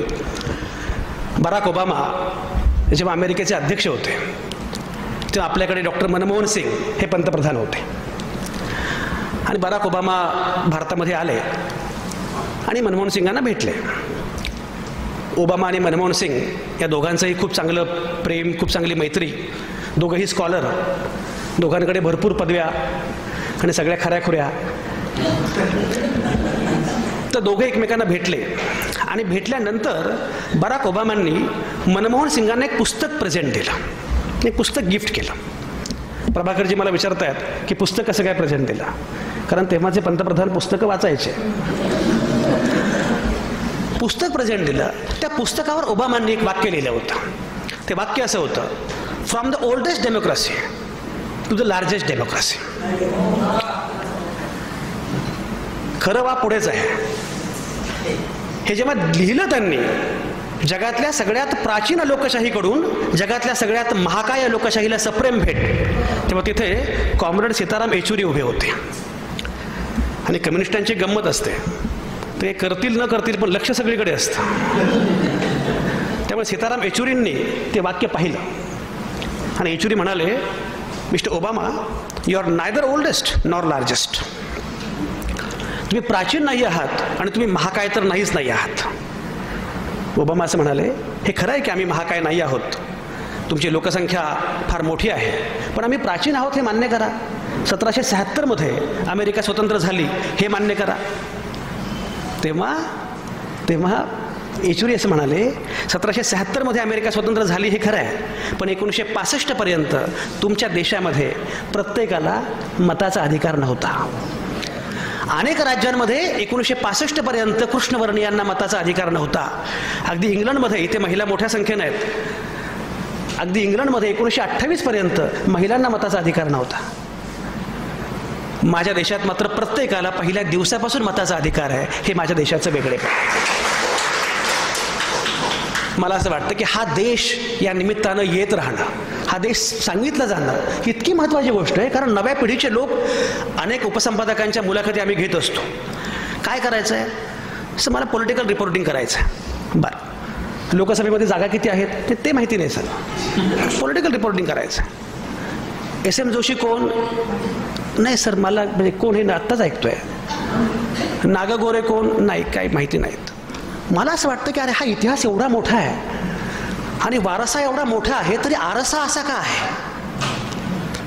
मला असं वाटतं हा आरसा बदलून टाकायचा असेल, एक शेवटचा महत्त्वाचा मुद्दा मला मांडायचा तो असा, आरसा बदलून टाकायचा असेल तर तुम्हाला सांस्कृतिक भुयारातनं होणारं राजकारण कळलं पाहिजे. हे जे आहे ना, सगळ्या समीक्षकांनी सुद्धा आपली भूमिका बदलत हे लक्षात घेतलं पाहिजे की राजकारण खऱ्या अर्थानं सांस्कृतिक भुयारामधून होत असतं. तुम्ही एखादी कथा लिहिता, कविता लिहिता, तेव्हा ते सांस्कृतिक राजकारण असतं. आणि आता तर सांस्कृतिक राजकारणाचा संदर्भ कमालीचा बदलत चाललेला आहे. अशा वेळी आपल्याला एक भूमिका घेत हे सांगितलं पाहिजे की काय प्रकारे तुम्ही मांडता आहात आणि काय प्रकारे जगभर सुरू आहे. कवी लेखकांची, कलावंतांची ही भूमिका या प्रकारे होत राहणं. मी मगाशी म्हटल्याप्रमाणे हे पुस्तक मला महत्त्वाचं यासाठी वाटतं. वसंत बापट येतात, पाडगावकर येतात, यशवंत देवांचा मगाशी उल्लेख झाला. मला संगीतातलं काही फार कळत नाही, पण यशवंत देवांची मी एकदा असं गप्पा मारत होतो. मला वाटतं, संजय तुला माहिती आहे का, तुम्ही कुठल्या शब्दावर आघात देता त्यावर कळतं, त्यावर अर्थ बदलतो. म्हटलं कसं, म्हणजे म्हटलं उदाहरणार्थ, काल संध्याकाळी तू येणार होतीस ना, हे वाक्य आहे. म्हटलं बरं, प्लेन म्हटलं काल संध्याकाळी तू येणार होतीस ना. काल संध्याकाळी तू येणार होतीस ना, आज कशी आलीस. काल संध्याकाळी तू येणार होतीस ना, दुपारी कशी आलीस. काल संध्याकाळी तू येणार होतीस ना, ती कशी काय आली. काल संध्याकाळी तू येणार, मी सांगतो यासाठी. आणि पुन्हा यशवंत देवांशी बोलताना माझ्या लक्षात आलं की हा माणूस अत्यंत तत्वचिंतक आहे. तुम्ही मगाशी ओशोंचा उल्लेख केला. मी सांगतो यासाठी की या सगळ्याच्या मुळाशी एक तत्वचिंतन असणं पण फार महत्त्वाचं असतं, तात्विक बैठक असणं पण फार महत्त्वाचं असतं. ही तात्विक बैठक हे पुस्तक देतं. वसंत बापटांसारखा माणूस, मगाशी उत्तम उल्लेख झाला, शाहीर, खरोखर शाहीर होते. ज्या प्रकारची गाणी, ज्या प्रकारची कवनं. बापटांना विचारलं तुमची भूमिका काय, म्हणजे माझी भूमिका हीच आहे की मला साहित्याचा उपयोग जग बदलण्यासाठी करायचा आहे. आणि भारताचं वेगळेपण काय, रामचंद्र गुहांचं एक पुस्तक आहे, त्यात रामचंद्र गुहांनी असं म्हटलं आहे, भारताचं वेगळेपण असं आहे की भारतातले सगळे फाउंडिंग फादर्स हे एकाच वेळी अकॅडमिशियन होते, लेखक होते, विचारवंत होते आणि कार्यकर्ते पण होते. आपली अडचण काय झाली आहे, संजय आवटे विचारवंत आहेत असं म्हटलं की त्यांनी कार्य करायचंच नाही. आणि संजय आवटे कार्यकर्ते आहेत असं म्हटलं की त्यांनी विचार करायचा नाही. विचार करणारा काम करत नाही आणि काम करणारा विचार करत नाही. भारताचे वेगळेपण असं आहे. सगळे Mohandas Karamchand Gandhi thinker activist, Pandit Nehru thinker activist, doctor Babasaheb Ambedkar thinker activist. मला असं वाटतं की विचार आणि कृती यांना जोडणारा पूल निर्माण करणं हे आपल्यापुढे सगळ्यात महत्त्वाचं आव्हान आहे, महत्त्वाचं काम आहे. आणि मला असं वाटतं की हे पुस्तक या निमित्तानं फार महत्त्वाचं आहे. सांस्कृतिक राजकारणाचा मी मगाशी उल्लेख केला, त्याही अनुषंगानं हे पुस्तक फार चांगलं पुस्तक असणार आहे. उषा मेहता मगाशी उल्लेख झाला, अनेकांनी उल्लेख केला की त्या खरंच गोड आहेत. आणि वयाच्या 86व्या वर्षी हा गोडवा कायम ठेवणं ही खरोखरच फार छान गोष्ट आहे. मला खात्री आहे की या प्रकारचं लेखन तुम्ही आणखी भरपूर केलं पाहिजे. गद्य लेखन केलं पाहिजे, आत्मवृत्तात्मक लेखन केलं पाहिजे. तुमचा पहिला भाग ज्याचा उल्लेख उज्ज्वलाजींनी केला, पण मला असं वाटतं की त्या पहिल्या भागावर स्वतंत्र पुस्तक होऊ शकतं. तुम्ही घडला कशा, तुमची घडण कशी झाली हेही लोकांपर्यंत येणं फार महत्त्वाचं आहे. हे पुस्तक वाचताना मला एक लक्षात आलं की ते अस्वस्थ आहेत पण निराश नाहीत. अस्वस्थ असणं, निराश असणं याच्यामध्ये फरक आहे. त्यांच्या डोळ्यांमध्ये अद्यापही स्वप्न आहेत. आणि सबसे खतरनाक होता है सपनों का मर जाना. अद्यापही स्वप्न आहेत, हे जग बदलू शकतं, हा बदल होऊ शकतो, हे स्वप्न जगत त्या पुढे जात आहेत. ही पण मला फार महत्त्वाची गोष्ट वाटते. समारोप करताना मला सुरेश भटांची गझल आठवते. तुम्ही राष्ट्रसेवा दलामध्ये असल्यामुळे ही आपली सगळ्यांची फार लाडकी गझल होती. हे असे आहे तरी पण हे असे असणार नाही, दिवस आमुचा येत आहे तो घरी बसणार नाही. हे खरे की आज त्यांनी घेतले सारेच ठेके, पण उद्याचा सूर्य आहे त्यामुळे, पण उद्या त्यांच्या चितेवर एकही रडणार नाही. कवी पुढे म्हणतो, बांधती जे रोज भिंती सांगती ते धर्म जाते, पण उद्याचा सूर्य आहे त्यामुळे फसणार नाही. छान झाले दांभिकांची पंढरी उद्ध्वस्त झाली, छान झाले दांभिकांची पंढरी उद्ध्वस्त झाली, यापुढे बाचाळ दिंडी एकही निघणार नाही. आजचे आमुचे पराभव पचवितो आम्ही उद्यास्तव, आजचे आमुचे पराभव पचवितो आम्ही उद्यास्तव, विजय तो कसला उरावर जखम जो करणार नाही. हे असे आहे तरी पण हे असे असणार नाही, दिवस आमुचा येत आहे तो घरी बसणार नाही. आणि म्हणून मला असं वाटतं की या मागच्या पिढीनं हे बोललं पाहिजे, पुढच्या पिढ्यांपर्यंत हे समजावून सांगितलं पाहिजे. IITची एंट्रन्सची तयारी करणाऱ्या 8वीतल्या मुलीला किमान IIT स्थापन कोणी केली हे तरी माहिती असलं पाहिजे. इतिहास एवढा बदलला जातोय की मुलांना खरा इतिहास काय आहे हे कळूच नाही आहे.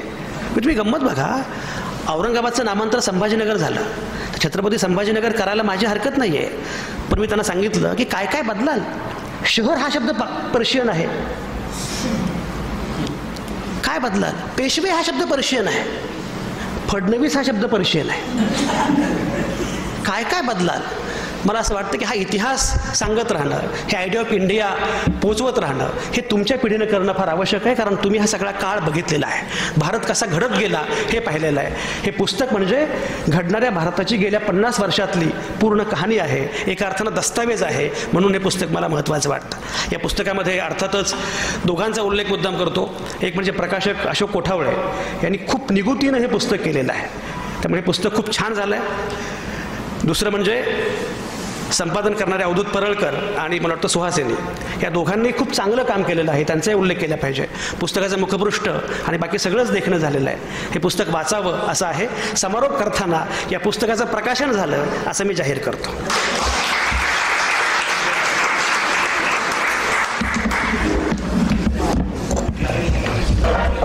धन्यवाद सर. पत्रकाराची किंवा संपादकाची लेखणी आणि त्याची उक्ती या दोन्ही सजग असल्या की समाजाच्या जाणीवेला, विचारांना जी स्थिरता मिळते, जी दिशा मिळते, त्याचा अनुभव आपण या सगळ्या त्यांच्या मनोगतातून घेतला. आणि सर, आम्ही भारताचे लोक वी द चेंज म्हणजे काय हे समजून घेण्यासाठी आणि त्या दृष्टीने घडण्यासाठी तुमची संजयाची दृष्टी आम्हाला नेहमी दिशा दाखवेल.